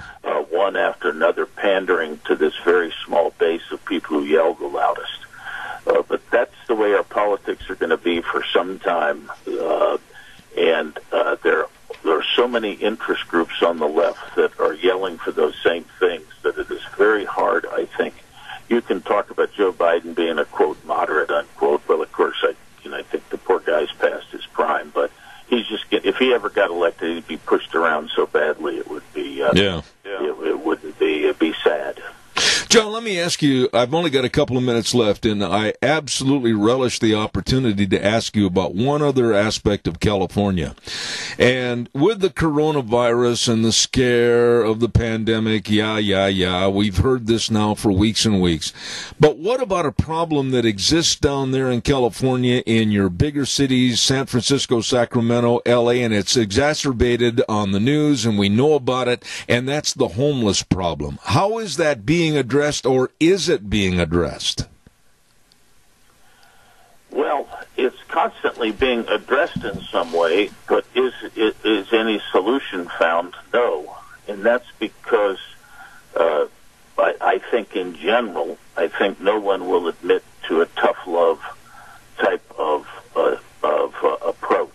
And as long as we have wonderful weather and politicians who, again, cannot possibly give any tough love. There's some really sad cases out there that are homeless. Some people are just homeless because the cost is so high, and you want to help those people get back into the workforce and so forth and so on. But some of it is high cost, but a lot of it is we just we're really kind of encouraging homelessness is what we're doing.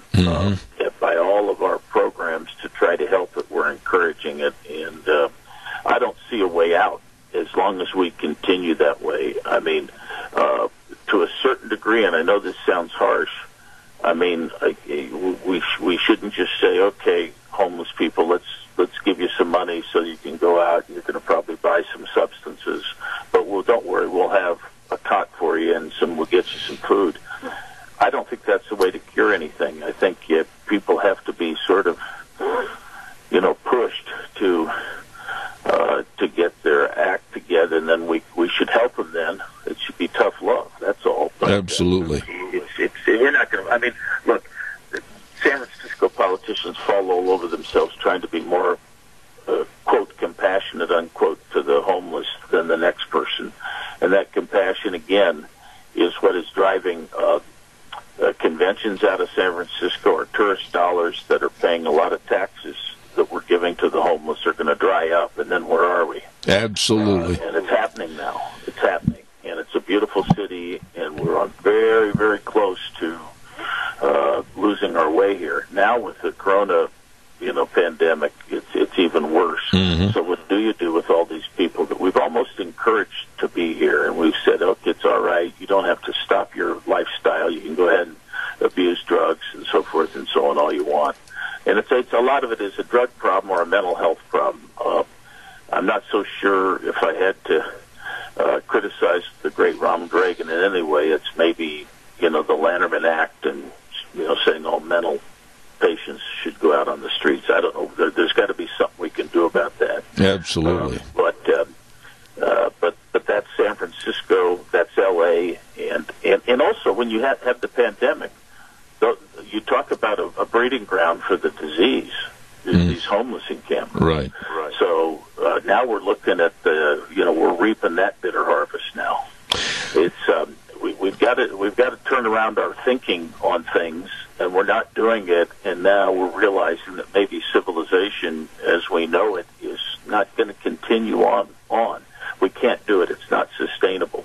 Everybody talks about sustainability on the left of the spectrum. But is what we're doing really sustainable? And I say no. I don't know what you think about it, Jeff, but I just think it's terrible. I totally agree with every comment you made, especially the tough love statement. And I've run out of time, but I've got to ask you to come back in the future.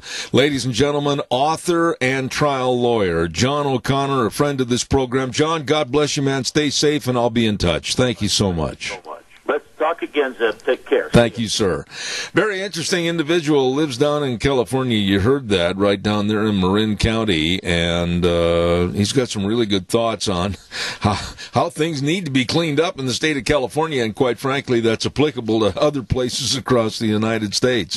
Thank you, John O'Connor. Oh, the weather forecast. Yes, sirree, I almost forgot, but I didn't.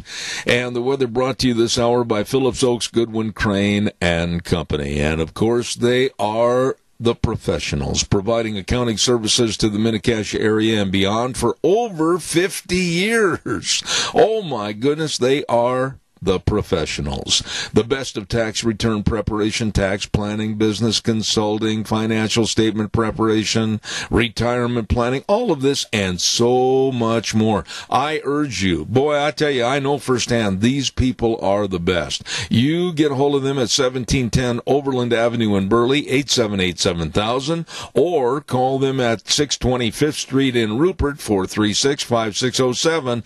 They are good. You be sure and get a hold of them today. Phillips Oaks, Goodwin, Crane, and Company. And right now, here's Gina with the weather.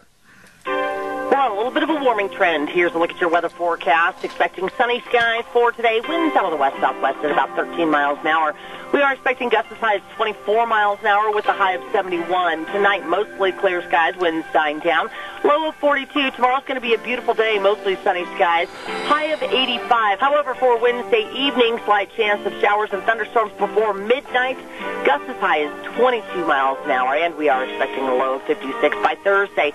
Slight chance of rain showers off and on throughout today, maybe some thunder bumpers as well, mostly cloudy skies with a high of 76. Then by Friday, partly sunny and 70.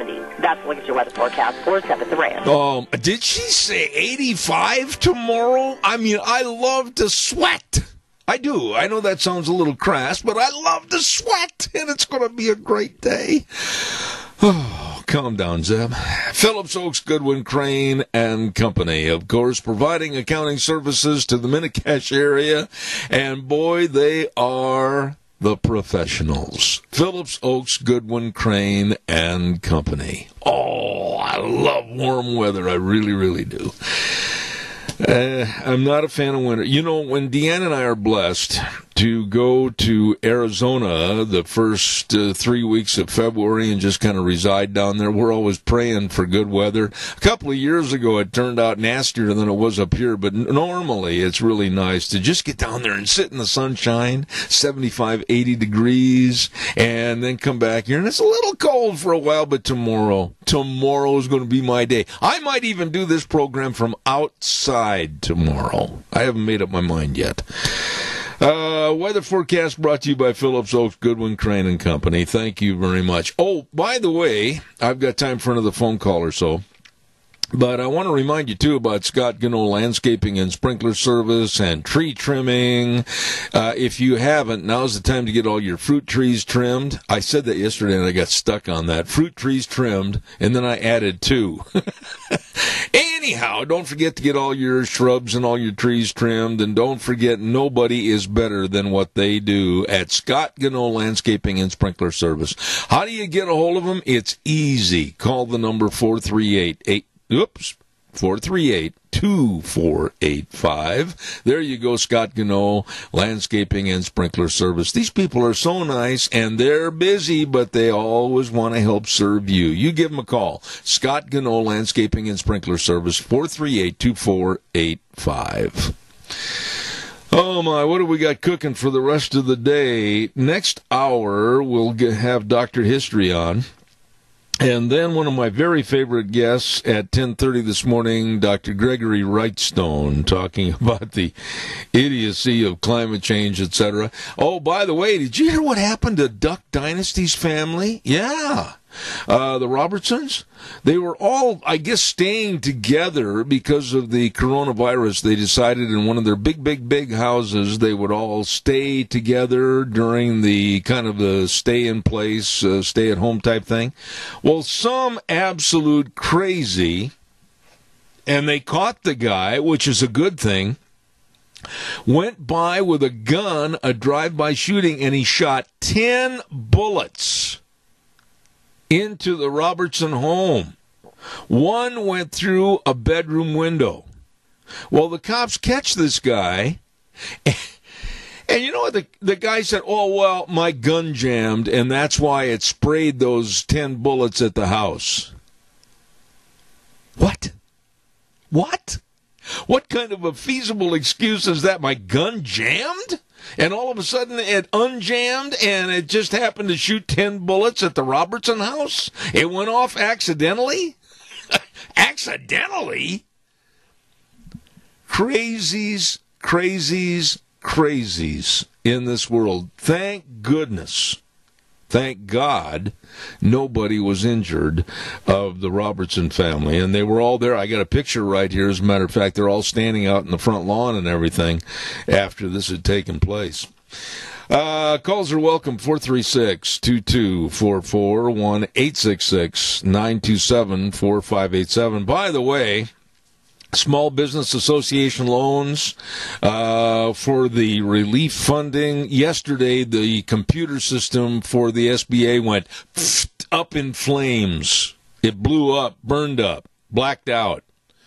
There are so many people, so many businesses trying to get aid and assistance to keep afloat, and they weren't anywhere close to being competent to take care of all the calls, all the questions and everything else, and just basically burned up.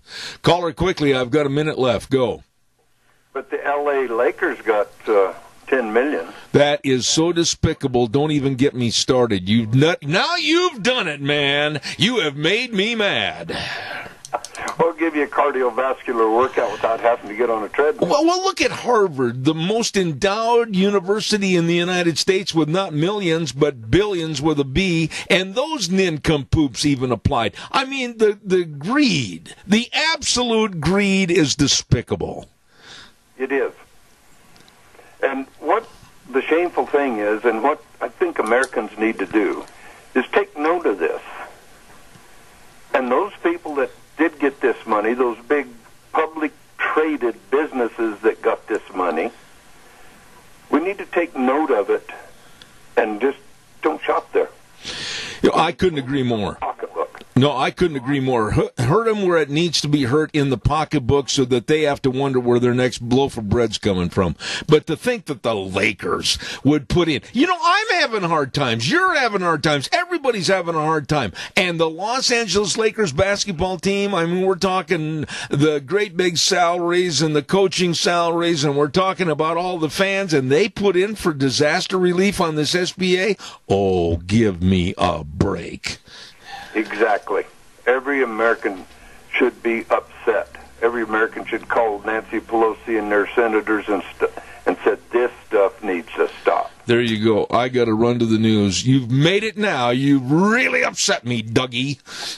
Thank you. All right, God bless. See you later. Take care of our seniors. Amen. We'll be back in 7. Don't go away.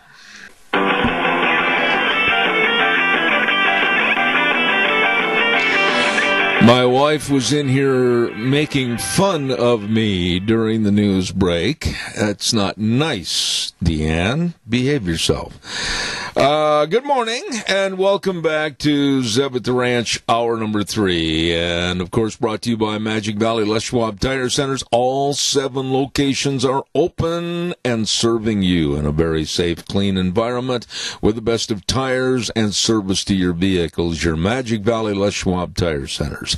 And, of course, our friends at Burley Physical Therapy and Rehabilitation at 1263 Bennett Avenue, Suite 2 in Burley, helping you get back to being you. And another great sponsor that absolutely deserves to have you call if you're a senior. Oh my, I'm talking about Greystone Crossing Senior Living at 1221 21st Street in Heyburn. What a beautiful place. Nice location, super good people, great food. Wow, you better call. Get the guided tour. Call them at 208-650-4979. That number again from Matt and Kelly Wiggins, 650-4979. Don't put it off. Absolutely. 3 meals a day, snacks, housekeeping, local transportation. What a valuable feature in the community. Greystone Crossing Senior Living at 1221 21st Street in Heyburn. Seniors living the good life with friends. Absolutely. Oh, and by the way, too, don't forget our friends at 7K Metals. Hello, Lon Hardy and Sharon Wilmot. We want to wish Sharon the best. She's going in for surgery. And you can help yourself build your financial security and future through silver purchases. Yes, with 7K Metals. This is really neat. I love this. Creating your own security bank, and then it comes right to your home. And it's a saving opportunity for you and a valued treasure for your loved ones in the future. Get a hold of Lon Hardy at 312-8699 or Sharon Wilmot at 430-3259. Please tell them I told you to call. Yep, 7K Metals. They're waiting to serve you. Hey, Wheels, could we have that good word on the May 19th primaries? Idaho's primary election is on Tuesday, May 19th. Here's Representative Fred Wood to explain this year's voting by mail. All citizens who are registered to vote will receive postcards by mail from the Secretary of State within the next 2 weeks. Please fill out this application to request your absentee ballot, then mail. When you receive your ballot, vote and mail according to instructions prior to May 19th. Please vote absentee ballot prior to May 19th, paid for Fred Wood campaign. Thank you very much, Fred. And Wheels, if you could, old buddy, just bump up the feed of the feed line to me just a touch, please. You're a good friend. Thank you very much. Talking about good friends, and this gentleman's been connected to my program from the get-go, and we say thank you to Dr. History. Good morning. Good morning, Zeb. It's been 12 years. Can you believe that? Well, you're getting so old. It's true. Hey, it's better than the alternative. It really is. I got to ask you about something in all seriousness, and I'm not at all being facetious about this because it makes me so mad.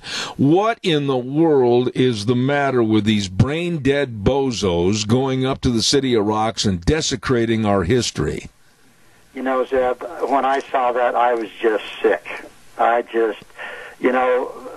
For a person like myself and yourself that loves history and the pioneers, the immigrants, and it just made me sick to think that somebody would do that. And I hope they catch them. I really hope somebody will come forward and let's get those people and take care of them. Whatever it takes. Well, let me ask you: do you know anything about a reward being offered? If not, maybe you and I, through this program, ought to start one up, because this kind of desecration, this kind of just absolutely creating havoc against our history that's so valuable for this area, and to go up and do the stupidity that they did, I would like to see them be responsible for removing it by not using a sponge or not using a rag, but putting the cleaner on their bare hands until the skin wears off.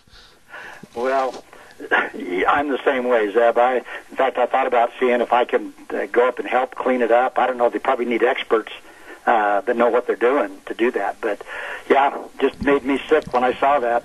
So. Well, another issue that I wanted to mention to you this morning, I got the nicest email from the Trailer family down in Texas, and I know you did too. That was really nice. They're listening to us right now, as a matter of fact. Oh, okay, great. Yeah, nice family. Yep. Well, what are we? My goodness, we got a call already. We haven't done anything. All right, caller, real quick. I'm only going to give you 30 seconds fast. Go ahead. You know, I look at these trains every time I go by the railroad, and I just want to barf. What a disgrace. The guys that do that to the trains ought to be given the sentence of cleaning every one until every single train in this country is cleaned. I agree. And they cannot stop once they start until every single one is cleaned up. The graffiti is terrible, Jerry. I agree with you. See the mess they make of them. I agree with you. I've got to get into Dr. History segment, but I thank you for your call, and I absolutely agree with you, and I think Dr. History does too. The graffiti is disgusting. Ken, real quick, go ahead. All right. Today I'm going to talk about a guy that I'm going to step out on a limb here. His name is Arizona Charlie. Oh, I've heard of him. A lot of people in Arizona have heard of this guy. And if you have, I apologize because I never have. Oh, yeah. As a matter of fact, Arizona Charlie, up on my shelf, I've got a baseball cap from his bar, grill, and casino. Well, maybe it's the same guy. Oh, I'm sure it is. He greets everybody when they walk in the door. Well, I think this guy's dead. Oh, okay. So here we go. In the summer of 1882, the Seebeque Apaches, now I don't know if I said that right either, Seebeque or Cybec, I'm not sure. They were not happy over the U.S. Army killing their medicine man, and his name was Noke di Colini. Okay? Don't ask me to say that again. You know, Dr. History, there was not even an inkling that I would ask you to say that again. Anyway, they had killed this medicine man the year before. So that July, roughly 50 Apaches went on a wild spree. They were burning, looting, killing into a place called the Tonto Basin, which is in central Arizona. Mm-hmm. Well, the Fort Apache troops followed in hot pursuit, and on July 17th, at a place called Big Dry Wash, they caught up with the Apaches, and they were outmanned and outgunned. The Apaches were routed in what became the last battle fought between the U.S. Army and the Apaches on Arizona soil. But the Apaches had already forever changed the life of the Meadows family. Just 2 days before, on July 15th, Apache warriors attacked the Meadows Ranch. Barking dogs sent John Meadows Sr. to the creek to investigate. When a shot rang out about 70 yards from his cabin, he threw up his arms, he shouted, and fell dead. Now, grabbing their rifles, Henry and John Jr. ran to help their father, but they were both wounded by gunfire. Oh, my. Well, when the bleeding boys reached their cabin, Henry, the son, fell on the porch, not able to get up. His mother, Margaret, and 9-year-old Jake had to pull him inside. Now, the mother, Margaret, and Maggie, 13, and James, 12, and a family friend named Sarah Jane Hazelton, they grabbed rifles and they started firing back. Well, the Apaches kept shooting the cabin with gunfire until probably about 8 o'clock that night, until 8 o'clock the next morning, and when finally the shooting stopped. Well, the family watched the Apaches herd the ranch's cattle and horses. Many of these animals were later found needlessly slaughtered along the trail. Now, that's a little unusual for the Indians to kill, horses and cattle like that. Right. But the Meadows family alone lost 200 head in the raid, and Margaret, the mother, dispatched a guy named Johnny Gray to go to Pine Creek to notify Charlie, who was another son. Now, a few days earlier, Charlie had ridden there to guide an Army detachment from Fort McDowell to General Springs. When word of the tragedy reached him, Charlie rode as fast as he could towards home.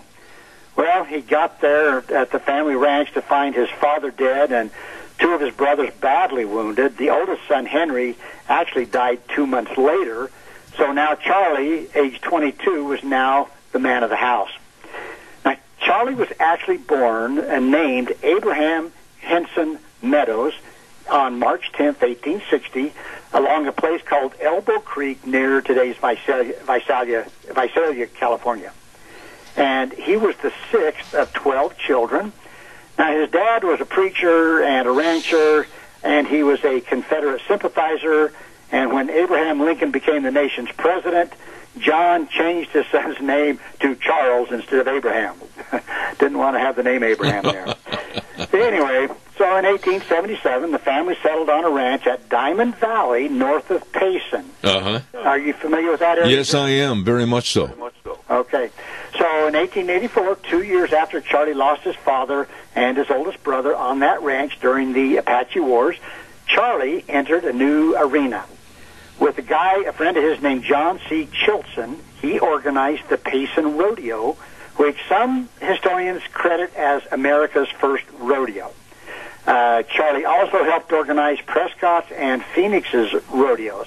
Now, I know there's been other claims here and there about America's first rodeo, but, that's one that they claim could have been. Mm-hmm. Anyway, Charlie became a top steer roper in a territory that, bred some of America's best rodeo cowboys in that Arizona country. Mm-hmm. And he also loved to gamble, and a lot of times he'd bet his rodeo purse on his skills gambling, and most of the time he actually won, which is a little unusual.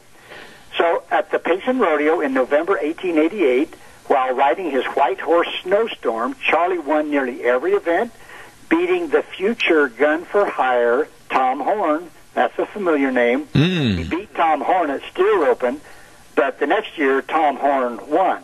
And that was before Tom got into some other trouble. Absolutely. But both cowboys caught the eye of William Buffalo Bill Cody, who was in attendance that day. He invited them to join his Wild West show. Now, Tom Horn turned down Cody's offer, but Charlie, he headed out to Cody's ranch in North Platte, Nebraska, to kind of talk about the details. So I wanted to find out a little more. So, unable to find Cody, Charlie returned to rodeo, setting new records in steer roping and in Prescott. Then he went again in Phoenix. And, Charlie had made up his mind to perform in a Wild West show. He loved that. And he needed to free himself from the responsibility of running the family ranch. Well, he got his chance. On August 16, 1890, Charlie hosted a cattle gathering and a double wedding for his sister Maggie and her friend Julia. Now, after the wedding, Charlie allowed the couples to rope and brand all of the unbranded calves on the Meadows Ranch, and by sundown, the two newlyweds couples had gathered enough calves to start their own herds. So now, Charlie didn't have the duty of his family ranch. He left Payson to pursue his dream, and in 1890, he traveled the world for 2 years with, now this one I had never heard of. It's called Worth's Wild West Show. W-I-R-T-H, Worth's.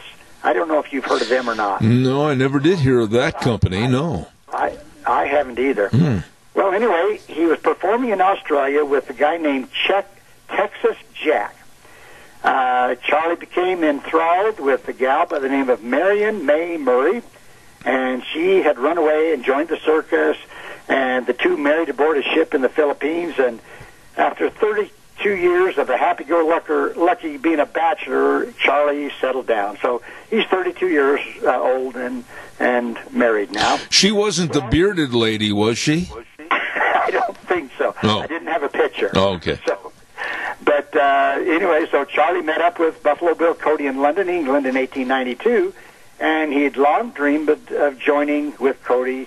But Marion, his wife, was not so enthused about it, and she kind of issued an ultimatum. She said, if you go, our marriage is over. Uh-oh. Well, guess what? On August 10th, Charlie joined Cody at a party for Buffalo Bill's Wild West and Congress of Rough Riders of the World. And so the marriage was over. But anyway, the people included performers with pretty colorful nicknames.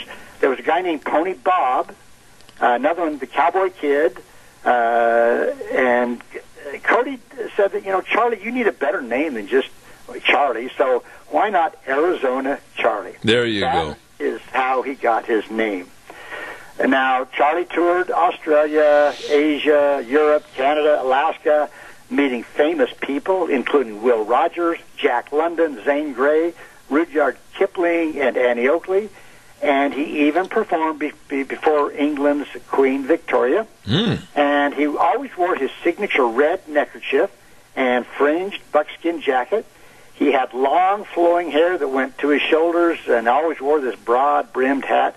Now, this guy was big. He was 6'6". Oh, my. He could have played basketball, big guy, Charlie. But he was an imposing figure in the arena, just a big guy. And in 1893, he started his own show, and it's called Arizona Charlie's Historical Wild West. Now, during an 1894 performance at California Santa Cruz Fiesta, Charlie hired a very pretty, beautiful rider named Ida Mae McCamish, Mm-hmm. and he billed her as May Melbourne. I guess just to honor Australia for whatever. Okay. Anyway, May was hopelessly in love with Charlie, and Charlie, he was still kind of enjoying the bachelor life, but in 1898, Charlie and May set out for the Klondike to make their fortune in gold, and newspapers reported the two married prior to the trip, and not quite sure if he was actually divorced at the time, but nevertheless. Charlie preferred performing to mining, so he opened a place called the Palace Grand Theater in Dawson in 1899, and actually they say that's still in operation today. Oh. But this three-story theater originally seated 2,200 people. Now, wow. Back then, that was a huge stage. Absolutely. Yeah, but it was big enough for Charlie to demonstrate his sharpshooting talents, sometimes with him on horseback. Everyone agreed Charlie was the Klondike's most flamboyant showman. He livened up the show every night by shooting a cigarette out of May's mouth or targeting glass balls off the top of her head from 25 yards away. Did you ever wonder, I've got to ask you a question there, if this was indoors at this 2,200 seat auditorium, what about the people behind the stage curtain while he's doing the shooting? You know, I suppose after the first time, they learned where to go. I see. I see. I'm just guessing. They didn't stick around behind where he was shooting. So, anyway, one of his star attractions was a gal by the name of Kate Rockwell, and she was better known as Klondike Kate, and Charlie paid her $200 a week to be in his show. Now, stories vary on Charlie's success as a Klondike stampeder.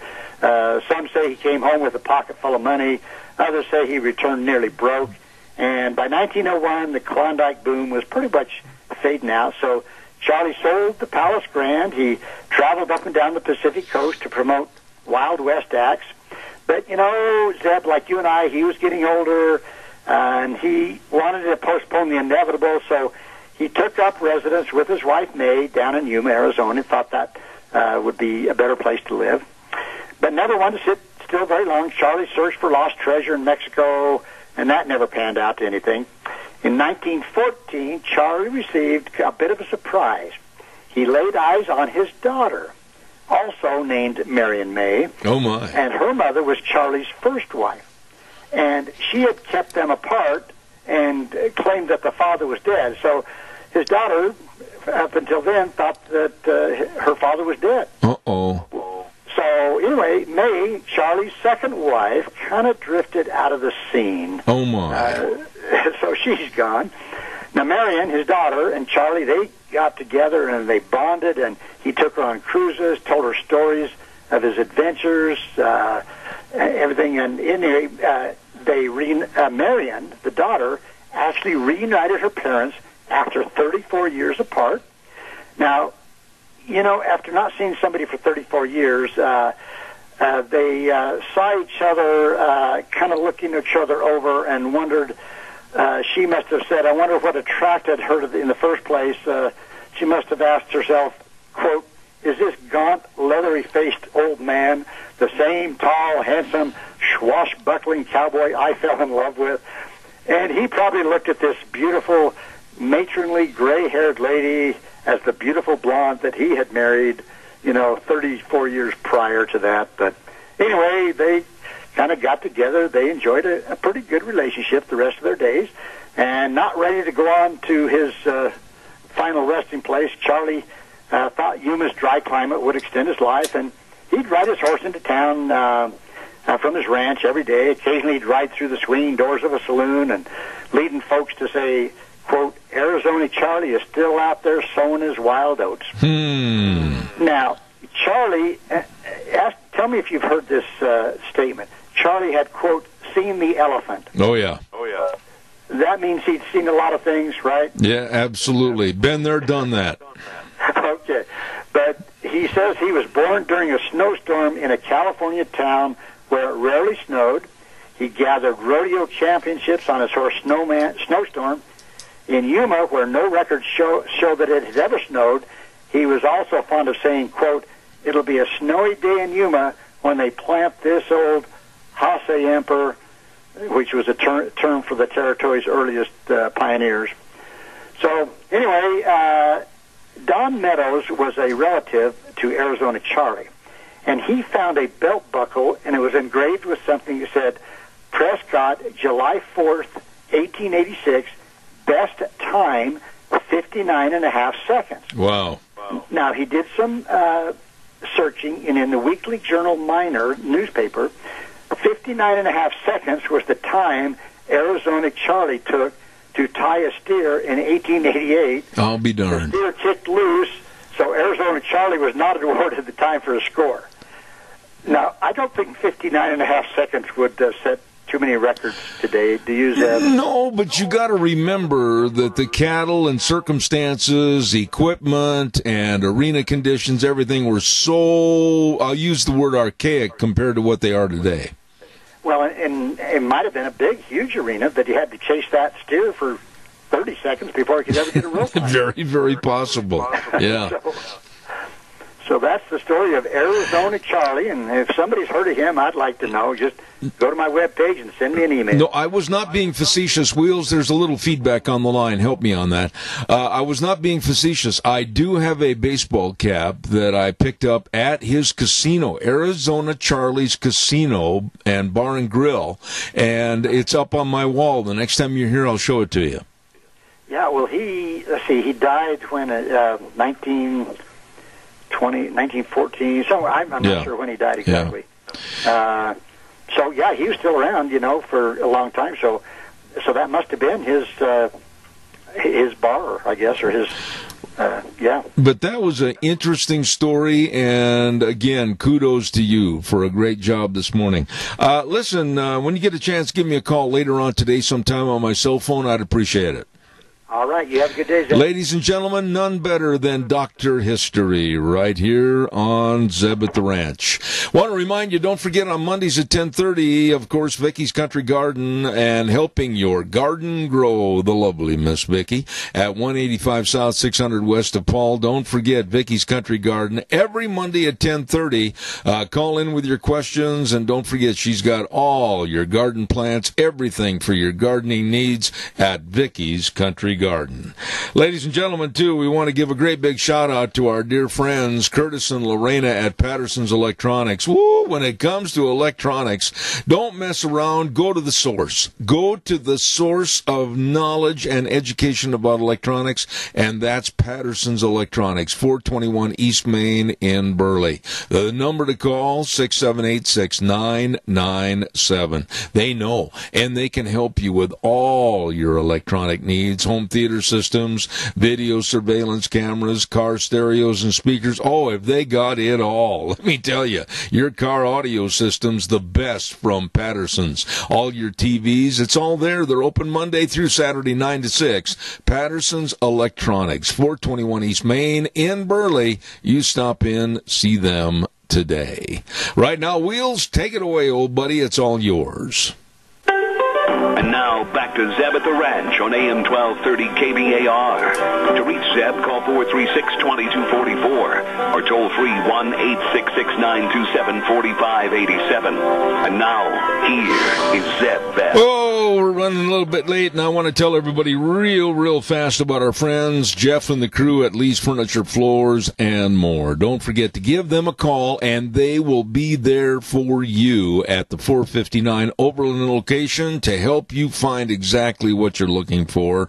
All the furniture, all the floor coverings, all the carpet, all the mattresses, everything at Lee's Furniture, Floors, and more. Now, the number to call, and believe me, they're being proactive to serve you, 878-2341. Write that down, 878-2341.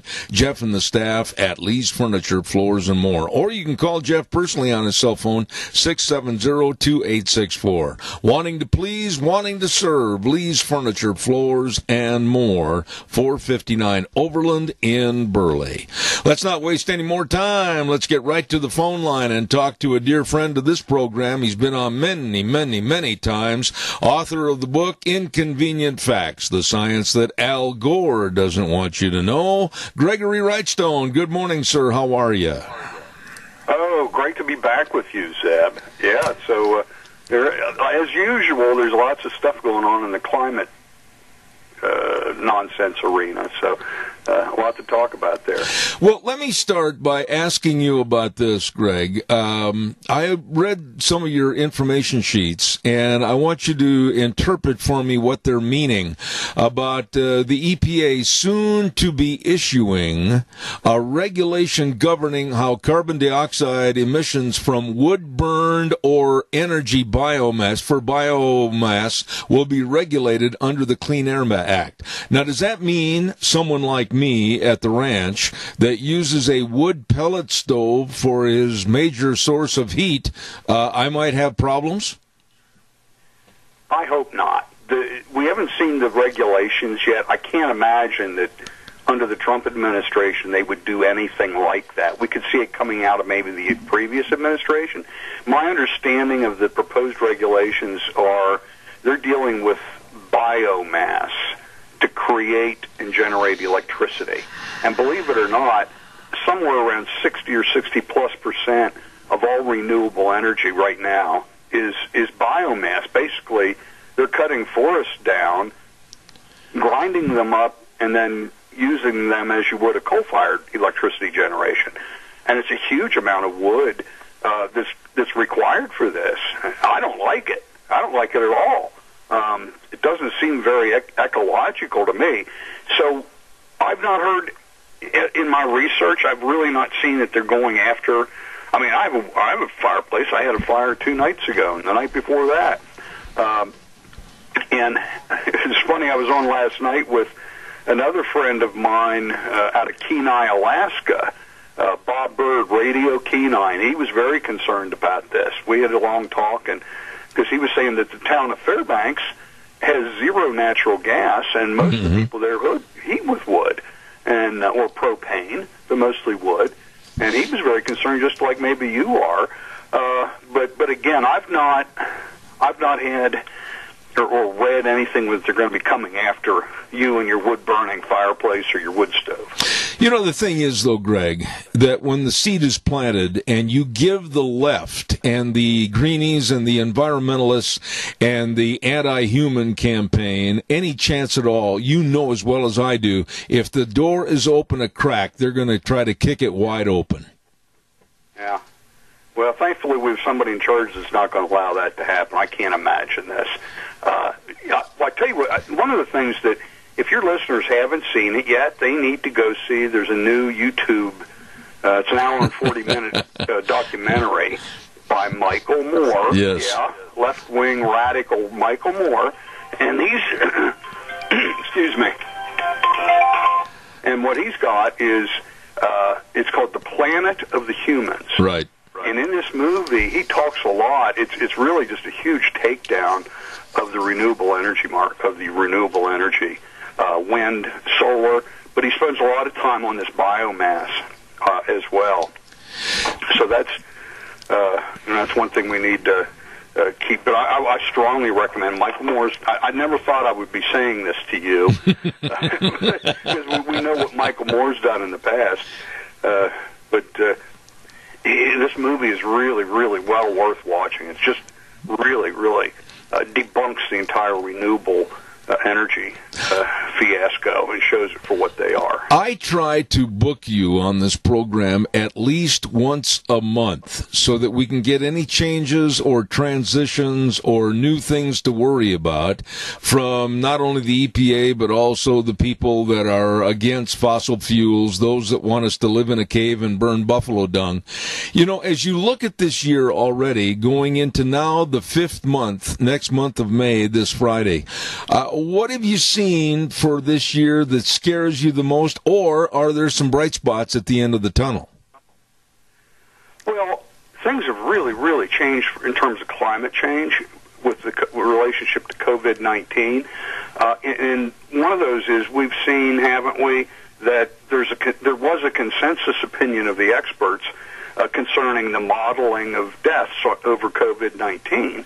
And we found out that modeling was way overstated.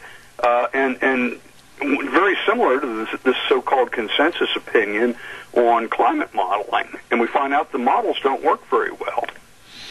And the other thing we learned was we knew that the Green New Deal was going to be expensive.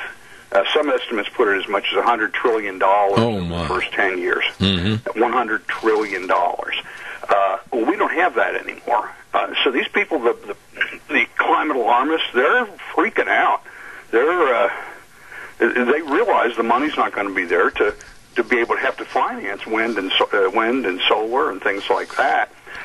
People are more concerned about the immediate and pressing needs.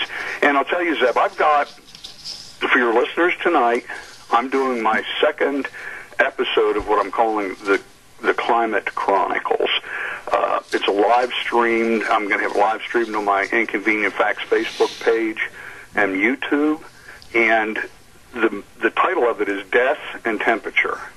And originally I got into this, I was going to talk about the relationship, we've talked about this in the past, the relationship between temperature and mortality and temperature throughout human history.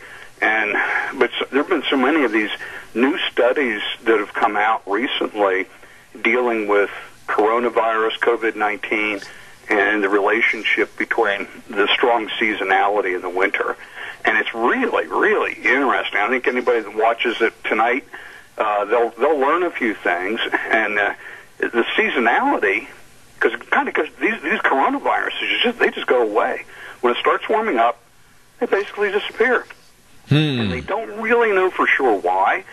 There are three big theories. One is that it's the temperature that increases. The other is the humidity. It seems like these viruses are destroyed by high humidity. And the third is sunshine, that it's additional vitamin D that the human body picks up to fight these illnesses. So it might be a combination of all three. The humidity, I think, is the latest study I've seen. Seems to be a strong correlation between humidity and the viruses, and they like low humidity. And just think about it, when you're burning your wood stove, what you're doing when you're heating your homes, it drives the humidity of the home down significantly. Your skin dries out in the wintertime because the air is so dry. And so when the spring and summer months come about, the humidity rises both inside and outside the homes. So that'll be tonight at 7 p.m. Eastern. So that would be 5 o'clock your time, I believe. Yes. Now tell everybody again how they can find this. Well, it's my Inconvenient Facts Facebook page. We'll be streaming live on Facebook or my YouTube channel, which is Inconvenient Facts. Okay. I'll make sure I send you a link of the video when I get it together. That we'll be saving and passing on, but I guarantee you'll learn a few things when you tie in tonight. You know, Greg, I got to ask you this. Well, it's not really asking, it's a statement. When I was reading the cheat sheets, the information sheets on Michael Moore, and I, like you, never thought that I would praise Michael Moore on my program, I did notice a couple of sentences in the information sheets about this movie that Moore said of himself. He admitted in interviews that he thought solar panels lasted forever, and he didn't know what went into the making of the solar panels. And here's the real kicker. When it came to his support of electric vehicles, he didn't really think about where the electricity came from. So I think this is indicative and pointing a finger at a lot of the people on the left. They're just not real smart. No. And they asked, in the movie, they interviewed a CEO with GM, one of the head people at GM, and they were rolling out their new electric vehicle. And he asked her, he says, well, where's the electric come from? She goes, we just plug it into the building right here. We plug it in right there. And he goes, no, I mean, where does the electric to get there come from? And she was like, oh, I don't know. And then they had the guy from Pacific Electric or wherever it was. He said, well, it's about 93% coal. So basically, these are they're coal-fired cars that are running. Yeah. It's not magically appearing. Right here in my own home state of Idaho, and I mentioned this when Dan Kish with the American Energy Alliance was on earlier this morning, Idaho Power has said that in 20 years, less than 20 years, they want to go totally green. Well, I think that, and by the way, they're cowards. They won't come on this program and answer my questions. But to say that they're going to give us the imposition of totally having green energy, solar and the wind turbines, without answering questions as to costs and what it's going to do to the environment, it's almost like the mafia back in Chicago. Yeah. And in the movie, they point out, as these coal-fired plants are being retired, they're being replaced not by wind and solar. The wind and solar makes the big splash. This is going to replace this coal-fired plant. Well, no, what they're doing is building an even bigger natural gas-fired electricity generation facility, and replacing coal with natural gas, which both of them put out a lot of CO2. So you're going to have to, each one of these solar facilities has to be backed up by fossil fuel-fired facilities or nuclear. Not so much nuclear, because fossil fuel, you can ramp them up and ramp them down. But you need something to back them up when the sun doesn't shine and the wind doesn't blow. Let me ask you this question. I think I've asked this of you in past programs, but your book, of course, is outstanding, and I think it's a must-read for all school teachers, all students, everybody. Inconvenient Facts, the science that Al Gore doesn't want you to know. But let me ask you this. As you look forward, not that many more months in the future to the November election, and I am so afraid that the coronavirus scare is going to have an influence on the re-election of Donald Trump. But I look at the left and the possibility that someone that is so demented and not able to carry on a single sentence, Joe Biden, might take over the presidency, or they'll get him erased and put someone else in there. I'm scared to death as to what might happen with energy with the left. Yeah, you've every right to be, because each one of the former Democrat candidates embraced the Green New Deal, which would be economically crippling. But again, we've already been economically crippled, and you can look out your back window, your front door, wherever, walk down Main Street, and you can see what the Green New Deal would do to the economy. That's what we're seeing right now. Right. And we're seeing a decrease in carbon dioxide emissions significantly around the world in the United States, but yet carbon dioxide in the atmosphere keeps going up and up and up and up at the same rate that it was before we shut down. And that's what's really curious to me. With all this reduction, we should see a decrease in the rate of the increase, if you follow me, and we're not. So I'll be monitoring this over the next few months and keep you posted about that. But I haven't seen any indication in atmospheric CO2 that we've actually basically shut down the world's CO2 emissions. Well, I tell you what, I am very excited that I'll get an opportunity to basically tune in to listen to you, watch you, etc. And if you'd send me that information, I will highlight it, and we'll go from there. But I want to commend you for the excellent book again, and please, for the audience listening, if you have not seen or heard about his book, it's called Inconvenient Facts, the science that Al Gore doesn't want you to know. And it's not just in story form. It shows very emphatically the graphs and the studies, the real truth about energy, and I really commend you on this book. Gregory Wrightstone, thank you very much. Thank you for the kind words. I appreciate that. Come back soon, please. Will do. Always enjoy being on with you, Zeb. All right, sir. Thank you very much. This man knows, and this man tells the truth and tells it like it is. And I urge you to get that book. I think if you go get the book and read it and then call in, we can really have some interesting conversations about the real facts about energy.